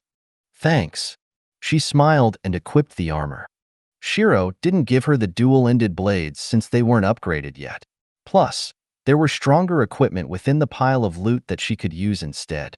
Sylvia, Erica, we'll share the INT-based armor between us, while the three of you can pick whichever armor you want. Shiro said as she pulled out a bunch of armor and weapons she had been collecting over the past 5 days. They were surprised at how much loot there was. Looking at her, they realized that she must have had enough time to loot the bodies while also being able to escape with her life. This only made them excited as it meant that their chances of survival had increased. Loot it quickly. We'll enter the castle once we're prepared, Shiro said as she too started to look through the pile of loot. With this mutated dungeon, they could effectively equip level 50 equipment while not even being level 50 since the equipment only asked for stat requirements. If the mutations weren't randomized, I might want to stay in more of these dungeons, Shiro thought to herself as she enjoyed the feeling of being able to level up quickly along with sorting through loot.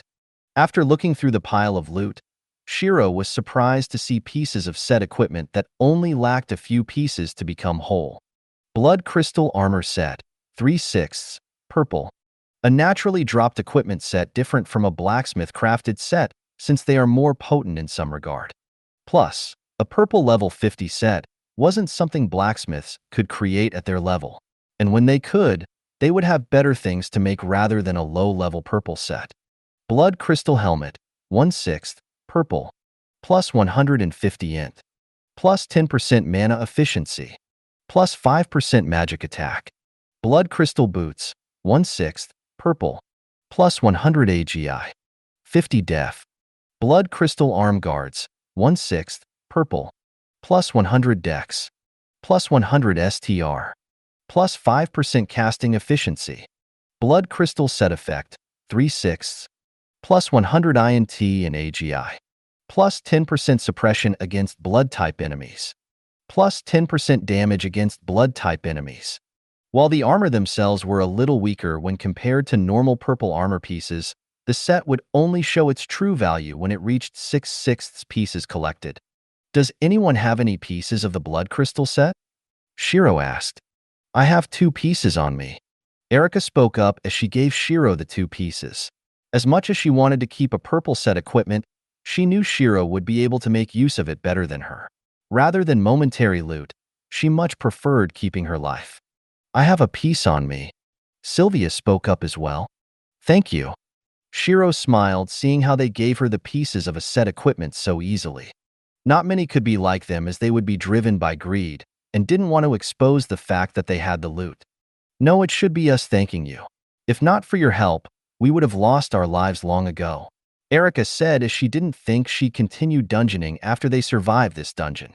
The fear of a dungeon mutating at any given moment left a deep mark on her mentality, as she didn't think she'd be able to enter a dungeon again after this experience. Shiro could tell what Erica was thinking and only sighed. The mutated dungeons were double-edged blades that had bigger dangers than rewards. Erica's reaction was quite normal for someone who was suddenly thrown in a mutated dungeon more than 10 levels ahead of them. Not to mention the killing intent they felt at the start of the dungeon. That would definitely leave a mark in her mind. Shifting her focus, Shiro inspected the remaining 3 pieces of the blood crystal set. Blood crystal armor, 1/6, purple, plus 50 def, plus 100 int. Blood crystal leggings, 1/6, purple, plus 150 AGI. Blood crystal shoulder guards, 1/6, purple, plus 100 def, plus 100 int. With all 6 pieces gathered, Shiro checked out the 6-piece set effect. Blood crystal set effect, 6/6, purple, set effects don't stack, plus 200 int, AGI, vit, plus 50 mana leech, plus 50 lifesteal, plus 15% suppression against blood-type enemies, plus 15% damage against blood-type enemies. Looking at the effects, just the plus 50 mana leech and lifesteal was enough to make Shiro equip the set. Immediately equipping the set, Shiro felt her strength increase. Name, Shiro. Race, Snow Girl, evolution criteria yet to be met. Title, Shadow Empress, intermediate monster, 0/50 humans killed. Fratricide, 1-woman battalion, creator of the Frozen Hell series, incomplete. Level, 39. Class, Snow Girl, Snowmancer. HP, 147, 000/147, 000. MP, 269, 010/269, 010. STR, 720, plus 100. VIT, 920, plus 200. INT, 1400-1500, plus 550. AGI, 920, plus 450. Dex, 750, plus 100. Def, 320, plus 100. Equals title bonus. Unassigned points, 100-0. Attunements, Ice Tier 2. Lightning Tier 1. Metal, Tier 0. Shadow, Tier 0. Balance, $32,570,000 US. Equipment, tap to display. Skills, Snow Girl. Tier 2 Ice Magic, Passive Regeneration, Blessed by Ice, Snow Magic, Faded Snow Movement, Cold Aura, Icy Touch, Icy Breath, Ice Field Affinity. Snowmancer. Dagger Creation, Nanotech Engineering Tier 1, Sword Creation, Bow Creation, Heavy Weapon Creation, Shield Creation, Armor Creation, Hand Cannon Creation. Frozen Hell Series. Frozen Slumber. Other. Minimap, Inspection, Disguise, Mana Barrier. Shared Skills, EAN. Shadow Buff, Tier 1. Ice Chain, Tier 1. Shadow Cloak, Tier 1. Shadow Talon, Tier 1. Rift Walker, Tier 1. Absorption/Redirection, Tier 1. Adding the 100 free stat points she received, her MP increased by a large chunk in a short moment. With my MP reaching 250k plus, I'll be able to use Frozen Slumber twice and still be able to use Hand Cannon Creation for damage per second. Shiro thought with a smile. As for weapons, she was fine without them for the moment. Once everyone had equipped themselves with stronger gear, Shiro stored the rest of the loot in her inventory, ready to be either recycled or given to Helion so he could deconstruct them and get some rare materials out of them. Shall we reveal our armors? Lyrica said as to dispel the tense atmosphere a little. Sure, you first? Shiro replied with a smile.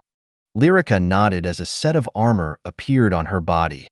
The armor would have been considered as skimpy, if not for the fact that she was wearing her outfit. In addition to this, it looked quite comedic being laid on top of her clothes, especially the fact that her armor included a pair of armored panties that were connected to her leg armor. Blushing heavily, Lyrica immediately hid her armor once more. PFT. Shiro couldn't hold back her laugh as the sight of Lyrica's skirt being crumbled by a pair of armored panties were hilarious in Shiro's eyes. Of all the places it could have gone, why is it over my skirt? Lyrica shouted out. The armored panties could have gone under her skirt, and she would have been fine. But no, it had to go on top of her skirt. Maddie, you show your armor too. Lyrica shouted, pointing at Madison. Ha ha ha, all right. Give me a moment. Madison replied, wanting to dispel her friend's embarrassment. However, when the armor appeared on her, it made her look cool when compared to Lyrica, who was comedic. Not fair, Lyrica said, wanting to cry at the unfairness of the system. Shiro, what about you? Lyrica said, turning her gaze over to Shiro. Shiro only shrugged and decided to join in the fun. However, when she revealed her amour, the party couldn't help but mutter, wow. The black, red, and silver armor paired up well with her outfit. The chest armor went over her black shirt but was under her white robes. The boots and leg armor, when combined with her stockings, highlighted her delicate thighs that could be seen between the gap of the leg armor and her short jeans. As for the arm guards and shoulder guards, they appeared over her robes, making it look like a combat robe. Gah, why is the system so unfair with me? Lyrica muttered as she kneeled on the floor. Shiro only chuckled as she looked down on her armor. She quite liked the look of it, but still decided to hide the armor. She was fine with her current outfit, though she would prefer if she had Aram's help to re-dye the outfit so that blood wouldn't be easily seen. Not to mention, redesigning the robe a little since she had a few more ideas for the outfit. All right, joking aside, let's enter the castle. Shiro typed out as Lyrica stood up with seriousness. Jonas' party was shocked at how fast she had switched her attitude. It was like the past 5 minutes never happened at all. Nodding at Lyrica's seriousness, Shiro entered the castle with the party following behind her. The castle was eerily quiet as Shiro kept her guard up. The main thing that they had to look out for was the mini-boss ambushing them, especially since there were countless hiding spots from what Shiro could see. Why are there no monsters at all? Jonas asked with a frown. No idea. Maybe they're waiting in ambush near the final room. Shiro guessed. The worst part about a dungeon with a leader is that they're able to organize their troops. Having already experienced this with the bear leader from the first dungeon she woke up in, Shiro understood just how annoying this was. She had it easy since the bear wasn't the only monster on the floor of the dungeon, so it sent out its underlings to conquer the floor first. However, whoever was the final boss already ruled this dungeon. They had no other monsters to compete with. Their footsteps echoed through the empty hallways as Shiro glanced at the surrounding objects. The objects in the hallway consisted of paintings, armors, and some minor decorations. At first, Shiro thought the armor was the enemy, but when she had knocked one of them, she realized that they were purely decoration. After walking for a little longer, Shiro felt something nag at her senses, but she didn't know what it was. Glancing to her right, she widened her eyes when she saw that it was the same room they were just in. Asterisk bang. Slamming her palms into the ground, which shocked the entire party, Shiro encased the inner area in ice. Asterisk ping. A glass-shattering sound could be heard as the party paled when they saw 4 blood assassins being frozen over along with 2 blood illusionists. *T. We were in an illusion. Kill them. Jonas shouted out as he swung his axe towards the assassins. The rest of the party nodded as they were a little fearful. If Shiro hadn't frozen the illusionists and dispelled the illusion, they might have died under the attacks of the assassins.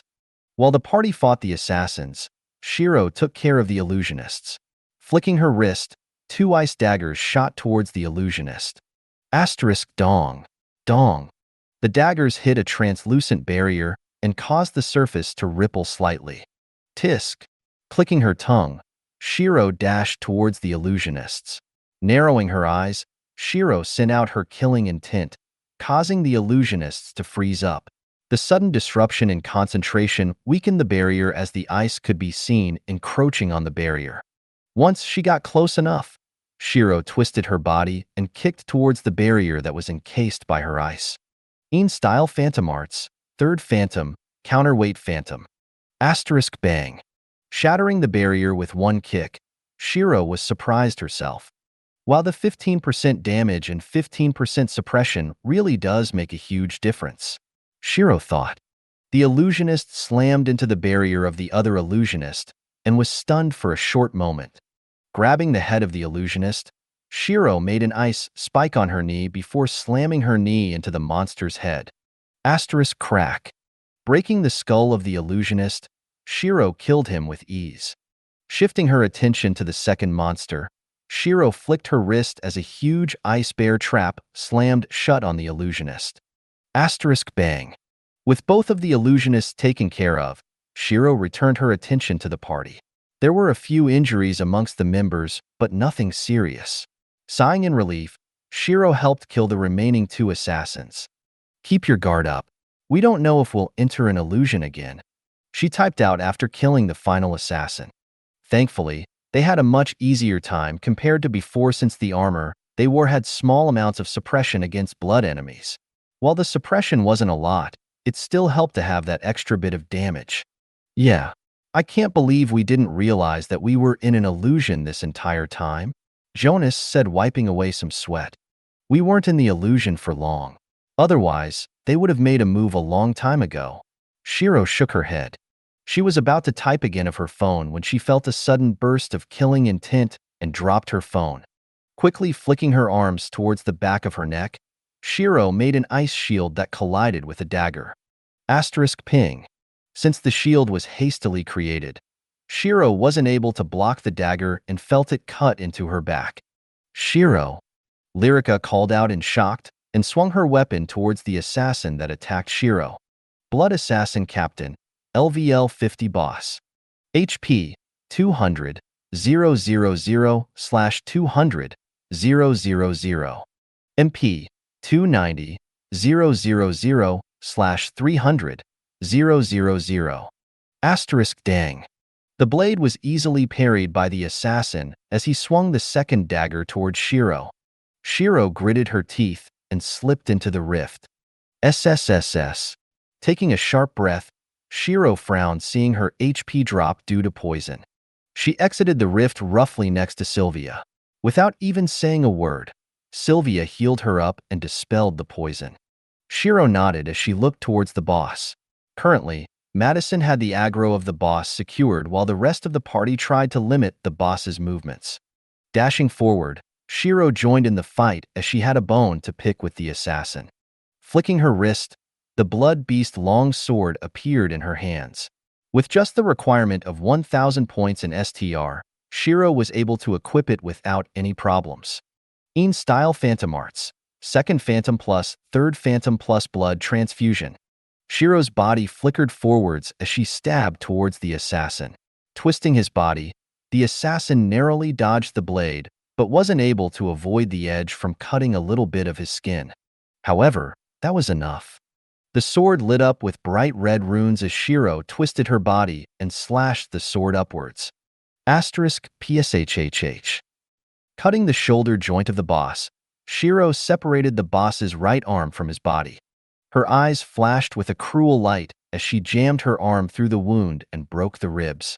Grabbing the heart, Shiro crushed it in her hands before freezing the boss from the inside out.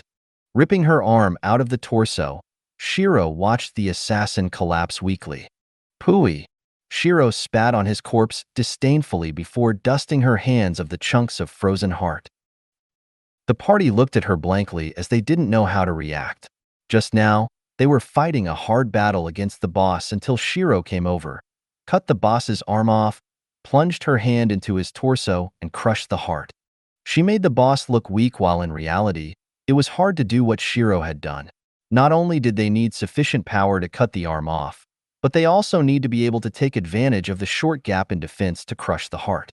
And while they did all of this, they needed to make sure that they were fast in their movements, or else the boss would be able to get away. Picking up her phone, Shiro turned to the party. Alright, let's make our way to the final boss.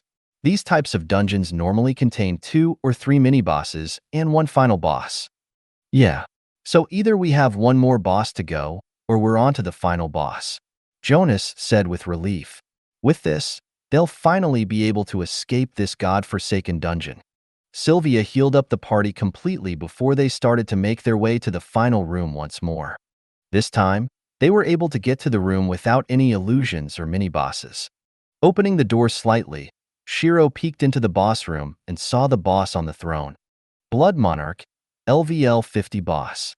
HP, 500, 000/500, 000. MP, 1, 000, 000/1, 000, 000. Asterisk bang. The boss flicked his fingers as the doors flung open, exposing the party. Why are you with the humans? The boss suddenly said, causing Shiro to widen her eyes. Glancing over at the party, she sighed in relief seeing that they hadn't reacted to the sentence. Did you guys hear something? Shiro asked. HM? Hear what? Lyrica was confused as all they heard was the boss grunt. No, I thought I misheard something then. Same as always, me and Madison will tank. You guys support.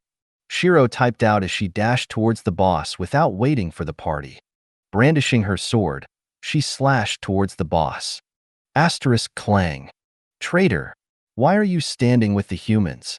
The Blood Monarch said with a low growl to his voice. None of your business. Shiro replied as she twisted her body and kicked the boss in the chest. Imph, you dare enter my domain and stand with humans. Die. A portion of the boss's body exploded into blood mist, causing Shiro's foot to phase through his body. Faded snow movement. Shiro used her own skill as the boss's claw phased through her body.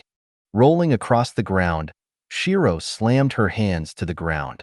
Asterisk KRRR. Ice chains shot out of the ground and tried to wrap around the boss. However, before the boss could try to dispel the chains, Madison slammed her shield into the back of the boss. Gah! Stumbling forwards, the boss was wrapped up with ice chains. Backstab. Tempest Cross. Piercing Thorns. Tier 2 Magic. Hellfire. Different skills smashed against the boss's back, causing him to grit his teeth. Turning around, he glared at his attackers with bloodshot eyes. Blue. Before he could activate his skills, Shiro kicked the back of his knees before slashing his back with her sword. Grr. Snow Girl. He growled. Save it, Monarch. Shiro retorted and slammed the pommel of her sword into his jaw. Understanding that his situation was dire, the boss bit his tongue and spat out a droplet of blood. The moment the blood touched the floor, it expanded into an eerie magic circle made from blood. Blood Dragon Manifestation. Asterisk boom. A shockwave exploded out from the boss, sending the party crashing backwards. Flipping her body in mid-air, Shiro slid on her foot before looking at the boss with a frown. The boss had transformed into a massive dragon that stood around 5 to 10 meters tall. Blood-red scales and spikes could be seen all over the dragon as there were hints of black near the edge of the scales. Paired with the killing intent that was rolling off the boss in waves, it made him look malevolent. Clashing killing intents with the boss, Shiro lightened up the burden on the party before stomping down heavily. Asterisk KRRR. The ground started to freeze as she froze the ground under the dragon. Asterisk bang. An ice pillar shot upwards, but it wasn't enough to move the dragon. Feudal Snow Girl. Smirking with disdain, the dragon noticed that she was currently shielding her allies. Grinning slightly, mana gathered near the dragon's mouth. You've got to be kidding me. Shiro muttered and quickly turned her heels and dashed towards the party that was slightly affected by the bloodlust. Quickly grabbing Lyrica and Madison by the collar with her right hand, Shiro turned to Jonas' party. Lyrica understood the situation since she could feel the mana get sucked towards the dragon. Grab onto Shiro. Lyrica shouted out. Hearing her shout, Jonas could feel her panic. He grabbed Trace, Paul, and Sylvia before dashing towards Shiro. Once she felt the party come into contact with her, Shiro entered the rift. Asterisk boom. Gah! Trace screamed out in pain as they were just a little slow, resulting in his left leg from the calf down being completely erased. Trace! Sylvia cried out in shock and quickly healed him up. The healing was a little slow as Trace was affected by blood poison status. We don't have a lot of time in the rift. Best thing we should do right now is to move away from here first. Shiro typed out as they started to move away from their spot. Since her Rift Walker skill only had a limit of 10 meters, they weren't able to move too far away. There you are, the boss shouted out as he swiped his claws towards the party. Shiro made a neon white orb in her hands and threw it at the claw. Asterisk boom. Exploding out with a mini blizzard, the claw was partially frozen over. Unfortunately, that wasn't enough to shift the claw away from them. Seeing that Shiro's move failed, Lyrica and Madison charged towards the claw. Madison raised her shield while Lyrica slashed towards the claw. Asterisk bang. Gah. Both Lyrica and Madison was sent flying backwards from the force of the collision. However, their goal was achieved since the claw missed the party. Looking at the situation, Shiro knew that things weren't looking good. Trace was injured with Sylvia trying her best to help him regenerate his leg. Meanwhile, the rest of the party didn't have the required strength to counter the boss's attacks. The worst part about this was that the boss was intelligent, so it knew to target the weaker party members.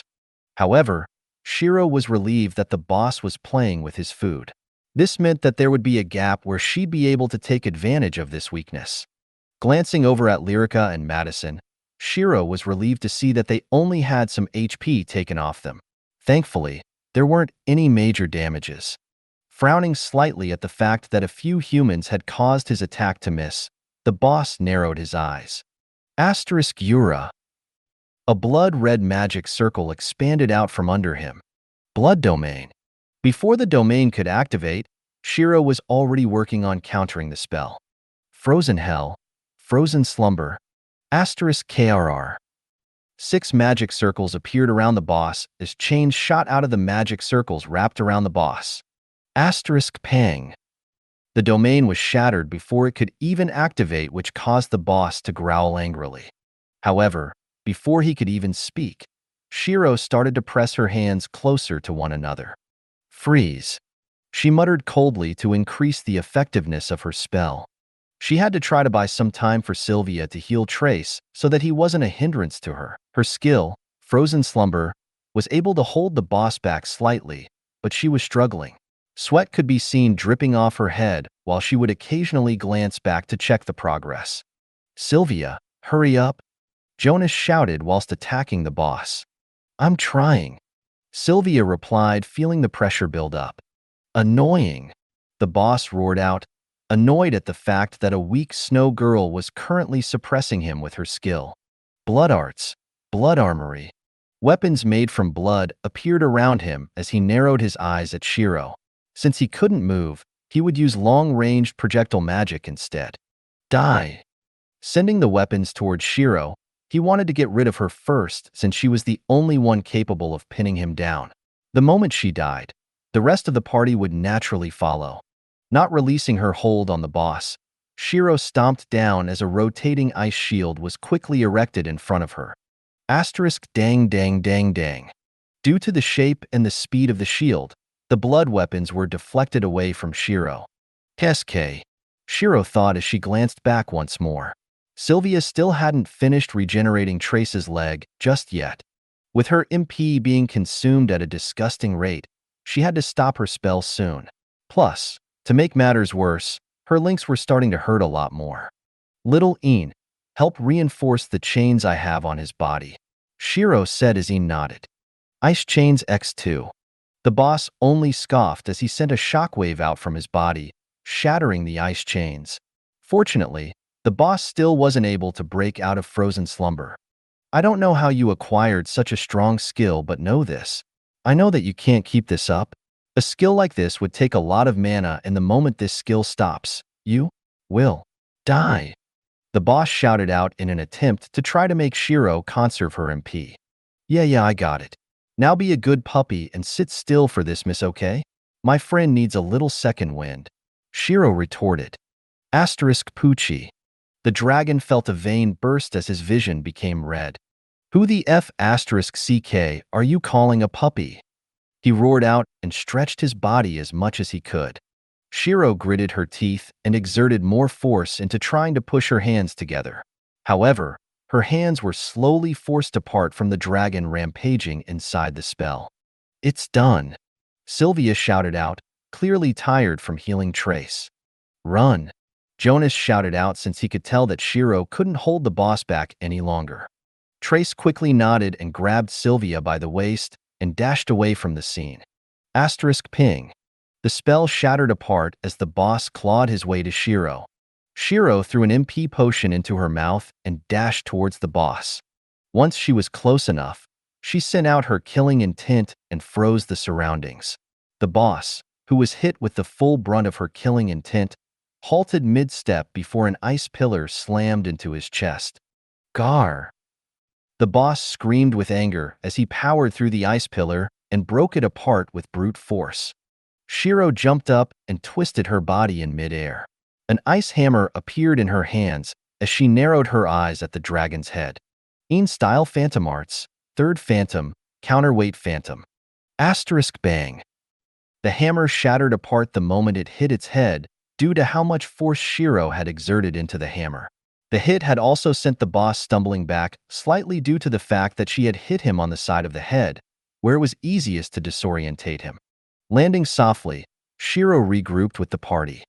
"Since Shiro can't talk, I'll quickly explain some strategies that may help us in beating this boss," Jonas said while they were running around the boss room.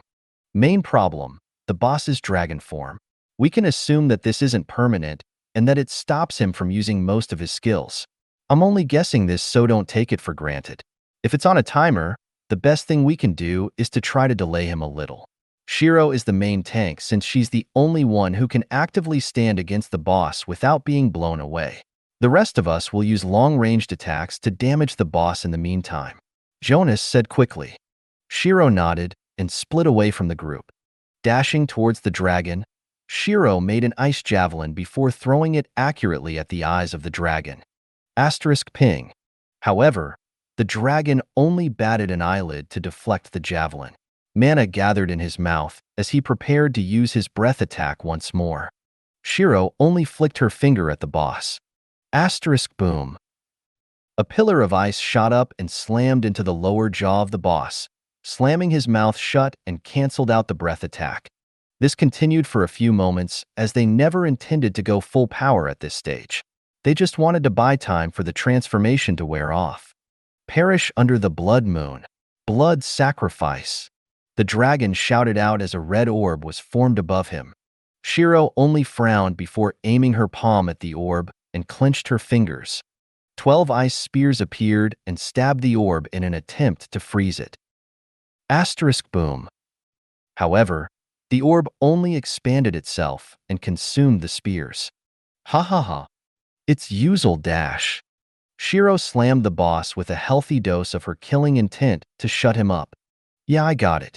It's useless blah blah blah." Shiro rolled her eyes before snapping her fingers. This time, magic circles appeared around the orb as chains with anchors attached to the end of them could be seen slamming into the orb. Bang. The anchors had frozen a portion of the orb before shattering it, causing the orb to destabilize before destroying itself. "I'll erase you." Throughout this entire fight, Shiro had constantly blocked his attempts of killing the party. Not only that, everything she said would strike a nerve which only increased his desire to end the little snow girl. His blood dragon form was supposed to be a form that tanked a lot of the damage rather than fighting at his full power. Most of his blood arts were sealed, leaving him only with his brute strength and the very few skills that weren't sealed. Normally, this would be more than enough to eliminate a party of level 30s that were even level 40 in strength. But the anomaly known as Shiro flipped this logic over. Even though she was only level 39, she was able to stand almost toe-to-toe with him, not giving him a chance at demonstrating his power. As she said, he was like a puppy in front of her, only a huge scaly one that used blood magic and could shoot a beam of death out of his mouth. However, what he didn't know was that Shiro was putting up a tough front. Her body was hurting so much that she just wanted to lay down and rest her body. Her face was much paler than usual as her clothes were drenched with sweat. Thankfully, due to the fact that the majority of the room was encased in ice, her ice field affinity was activated, allowing her some respite to soothe her mana links. While it didn't do much, it was still appreciated. A few short moments passed as the party paused when they felt the surrounding mana shift. The dragon started to shrink, causing the party to look at each other for a short moment. "Bomb him!" Jonas shouted out and swung his axe. Dang. However, all their attacks only hit a translucent barrier powered by more than 500k worth of mana. Looking up with bloodshot eyes, Shiro felt a sense of danger wash over her. "Little Een, get Lyrica and Madison into the rift," Shiro shouted out. "Not on my watch," the boss shouted out since he was thoroughly pissed off by Shiro. Clutching his hands, semi-translucent seals could be seen, wrapping around the entire room.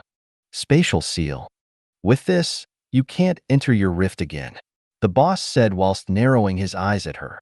Twisting his body, the boss kicked Paul, who had tried to sneak attack him, in the chest and caused his ribs to cave inwards. The party recoiled in shock as they never realized how much power was behind his attacks. And yet, Shiro was able to keep him at bay during his dragon form. "Shit. Sylvia!" Trace shouted out in panic, seeing his friend get his chest caved in by a single kick. However, Sylvia only paled since they could see Paul's HP empty out, signifying his death. "Bastard!" Trace charged towards the boss. The boss had expected him to charge towards him, so he made a knife hand and cut towards Trace.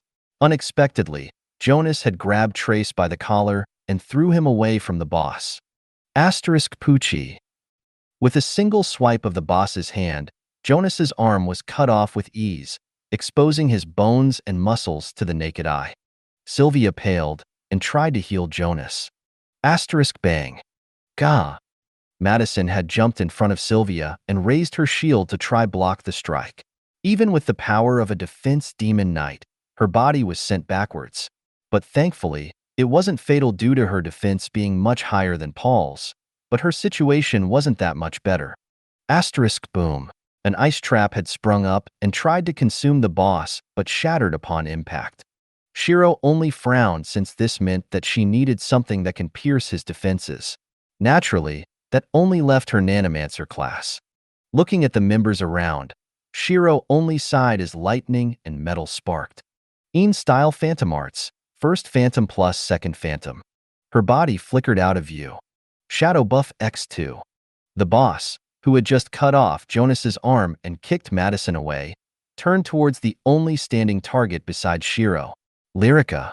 His body flashed towards her with his hand, ready to stab her throat. However, Shiro flickered back into view in front of the boss with a gun pointed at his head. Bang. Ping. With a single shot of the gun, it destroyed the barrier's threshold and sent a bullet towards the boss's head. The boss paled as he turned a portion of his body into blood mist, but the danger was still there. Making a quick decision, the boss twisted his body and sacrificed his arm. Poochie. The force of the bullet tore a large chunk of the arm off, leaving it hanging by a few strands of muscle.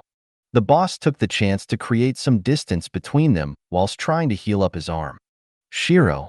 Lyrica called out in shock. Her shock was only increased seeing the gun in her hands. The gun was reminiscent of a revolver hybrid with a Desert Eagle. The barrel was abnormally long and was paired up with a revolver chamber. The color of the gun was completely black with streaks of red running down the body of the gun. Lightning could still be seen flickering off the body of the gun, while smoke drifted out of the tip of the gun. The thing that confused her the most was that everyone knew bullets hardly worked on monsters. At this point, a human leveled around 30 to 40 could punch harder than a bullet. Yet, Shiro was able to break the shield and rip a chunk of the boss's arm off with a single bullet. Regroup and heal up. I got this. Shiro threw the phone over at Lyrica before walking towards the boss. Flicking her wrist, a second-hand cannon could be seen appearing in her spare hand as Shiro walked towards the boss whilst dual-wielding hand cannons. Harbinger's Song, dual hand cannon, purple. Plus 300 attack. Plus 200 pierce. Plus 100 mana eater. Plus 100 ignore defense. Plus 100 range.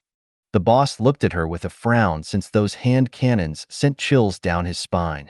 Just a single shot was able to take out his mana barrier, and still have the force to rip a chunk out of his arm. "You've been having quite the fun time, aren't you?" Shiro asked as her eyes were cold. She didn't care about what happened to either Trace, Paul, or Jonas. But she wasn't about to tolerate him laying a claw on Lyrica, Madison, and her future member, Sylvia. "So what?" The boss spat out as his arm quickly healed up. "Let me change that real quick," Shiro whispered into his ear as she had appeared behind him with both weapons aimed up at his shoulders. Asterisk bang bang. Gah! Both of the boss's arms could be seen flying off their sockets. In-style Phantom Arts, third Phantom plus fourth Phantom. Twirling the hand cannons in her hands, Shiro smashed the bottom of the hand cannons into the boss's shoulders, causing him to kneel down heavily. The use of her martial arts had completely destroyed the boss's bones and ruptured some of his internal organs. Suddenly feeling the barrel come into contact with the back of his head, the boss attempted to lunge forwards and twist his body to look at Shiro. However, the moment he turned around, Shiro's cold, merciless eyes bore into his while her gun pointed at his forehead. Bye. Asterisk bang. Dungeon Master slain. Blood Monarch LVL 50. Dungeon Master domain broken. EXP refunded. Huh.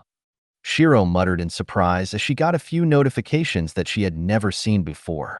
New terms such as the Dungeon Master and Dungeon Master domain had Shiro guessing their meanings. While she could guess what they could be due to their rather obvious names, she wasn't too sure as to why the domain was broken and the fact that EXP was refunded. However, her eyes only widened in shock seeing her level sudden propel to level 43 in one shot. Meanwhile, In had also increased her level to level 35 in one go. With her level being at level 35, In had unlocked a passive rather than an active skill. Shadow Affinity, Tier 1. Increases users' shadow attunement to match the tier. If the attunement is higher, no changes will happen. Plus 5% effectiveness, efficiency, and duration when using shadow-type skills. Currently affected skills: Shadow Buff, Shadow Cloak, Shadow Talon. But the question still remains. Why did I shoot up to level 43 in one go? Shiro thought to herself. While she knew that her leveling speed had slowed down considerably after entering this dungeon, she didn't give it much thought. Due to the fact that the host was in the domain of a foreign monster leader, EXP experience gained had been suppressed. Now that the Dungeon Master is slain, you are no longer in their territory. Therefore, you are no longer suppressed. Looking at the system's explanation, Shiro only tilted her head to the side. Why didn't this happen back in the first dungeon? I thought it had mutated as well? Shiro thought with a frown. That's because the host was within your own territory, as you were born there. However, you were invading the Blood Monarch's territory, so invading monsters would be suppressed while humans aren't. The moment you killed the Dungeon Master, all the EXP you had accumulated had been refunded. Why are monsters suppressed? If an enemy monster enters your domain, would you want them to get stronger by killing your underlings? Dungeon Masters have the option of heavily limiting and invading monsters' EXP gain to avoid the monster getting strong enough to take their throne. Right? Turning her attention away from the system's explanation, Shiro flicked her wrist, causing the Harbinger's songs to disassemble themselves. Walking over to the rest of the group, Shiro could see that they had a lot of questions, but their main task was to help heal Jonas, Madison, and Trace. Paul was already a lost cause, and everyone else only had small injuries. Reaching her hand out to help Lyrica, Shiro pulled her on her feet. What was that, Shiro? I thought guns don't work on monsters, Lyrica asked. Looking at the party, Shiro noticed that only Trace, Sylvia, and Lyrica had seen her use her hand cannons. That was a pair of hand cannons called Harbinger's Song. I found them in my inventory. I just never used them since I wasn't strong enough to equip them. Shiro replied with half the truth. She wasn't lying.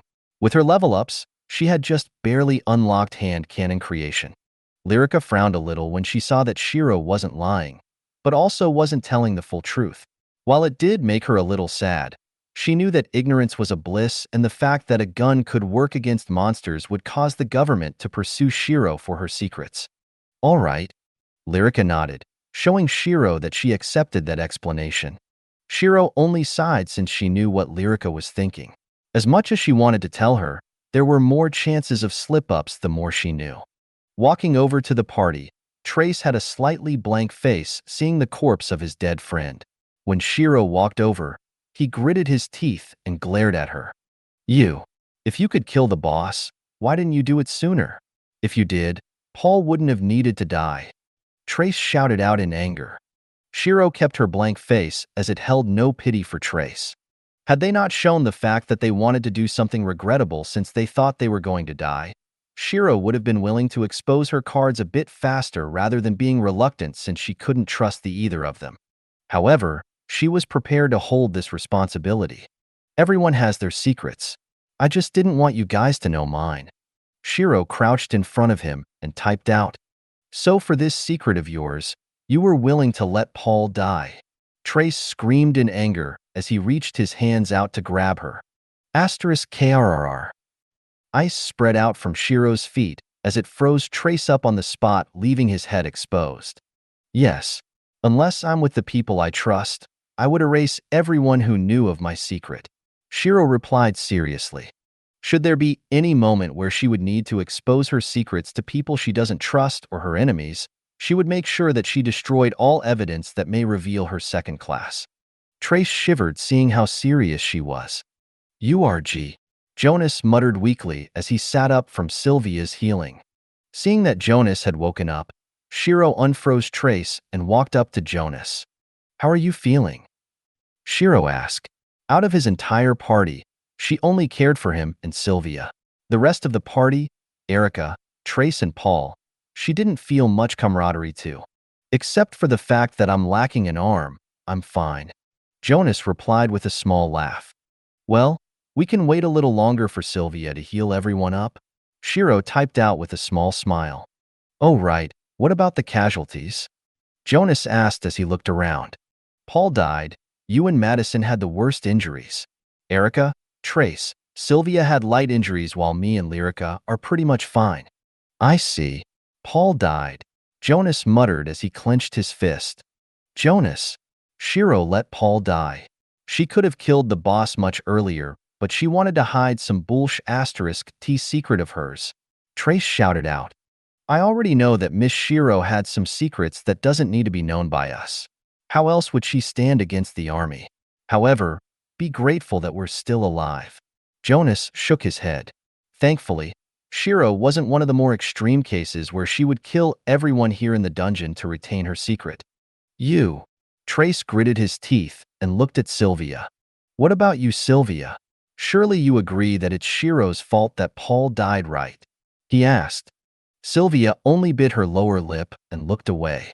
She already knew how much Shiro had put on the line to keep the party safe for all this time. Plus, casualties in a dungeon wasn't rare. She had long gotten used to seeing people die, especially in the raids.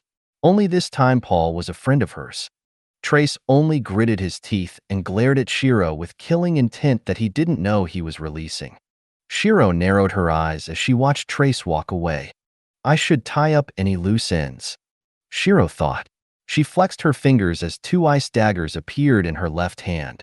"Shiro, please. Can you just let him go? He just lost his best friend," Sylvia begged as she grabbed onto Shiro's sleeve. Giving her a side glance, Shiro sighed and destroyed the daggers. She decided to let him go as repayment for letting Paul die. "If he causes any trouble for me in the future, just know that I won't stay my hand this time." "Thank you," Sylvia replied in relief. She could only hope that Trace wouldn't be stupid. However, what they didn't know was that with her right hand, she had already flicked a small chip that embedded itself inside Trace's spine. The moment he said a keyword relating to her Snowmancer class, the chip would kill him whilst making it seem like a natural death. Letting Sylvia heal Madison, Shiro checked the drops of the boss before updating her stats. Who knows if she'd be able to find anything interesting.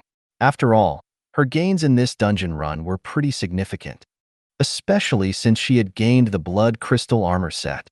Looking through the pile of loot, there were quite a few super rare materials that would almost guarantee a purple weapon when a blacksmith used them. I should see if I can rent a workshop for Helion to make Lyrica another weapon. Maybe this time I can get her a blade whip combo. Shiro thought to herself whilst rummaging through the other loot drops. Surprisingly, the boss had carried 4 purple weapons with him. 2 swords, an axe, and a spell rod. The 2 swords here set equipment, so they would only show their true potential when paired together. Twin Blood Devourers, LVL 50 purple, 2 halves.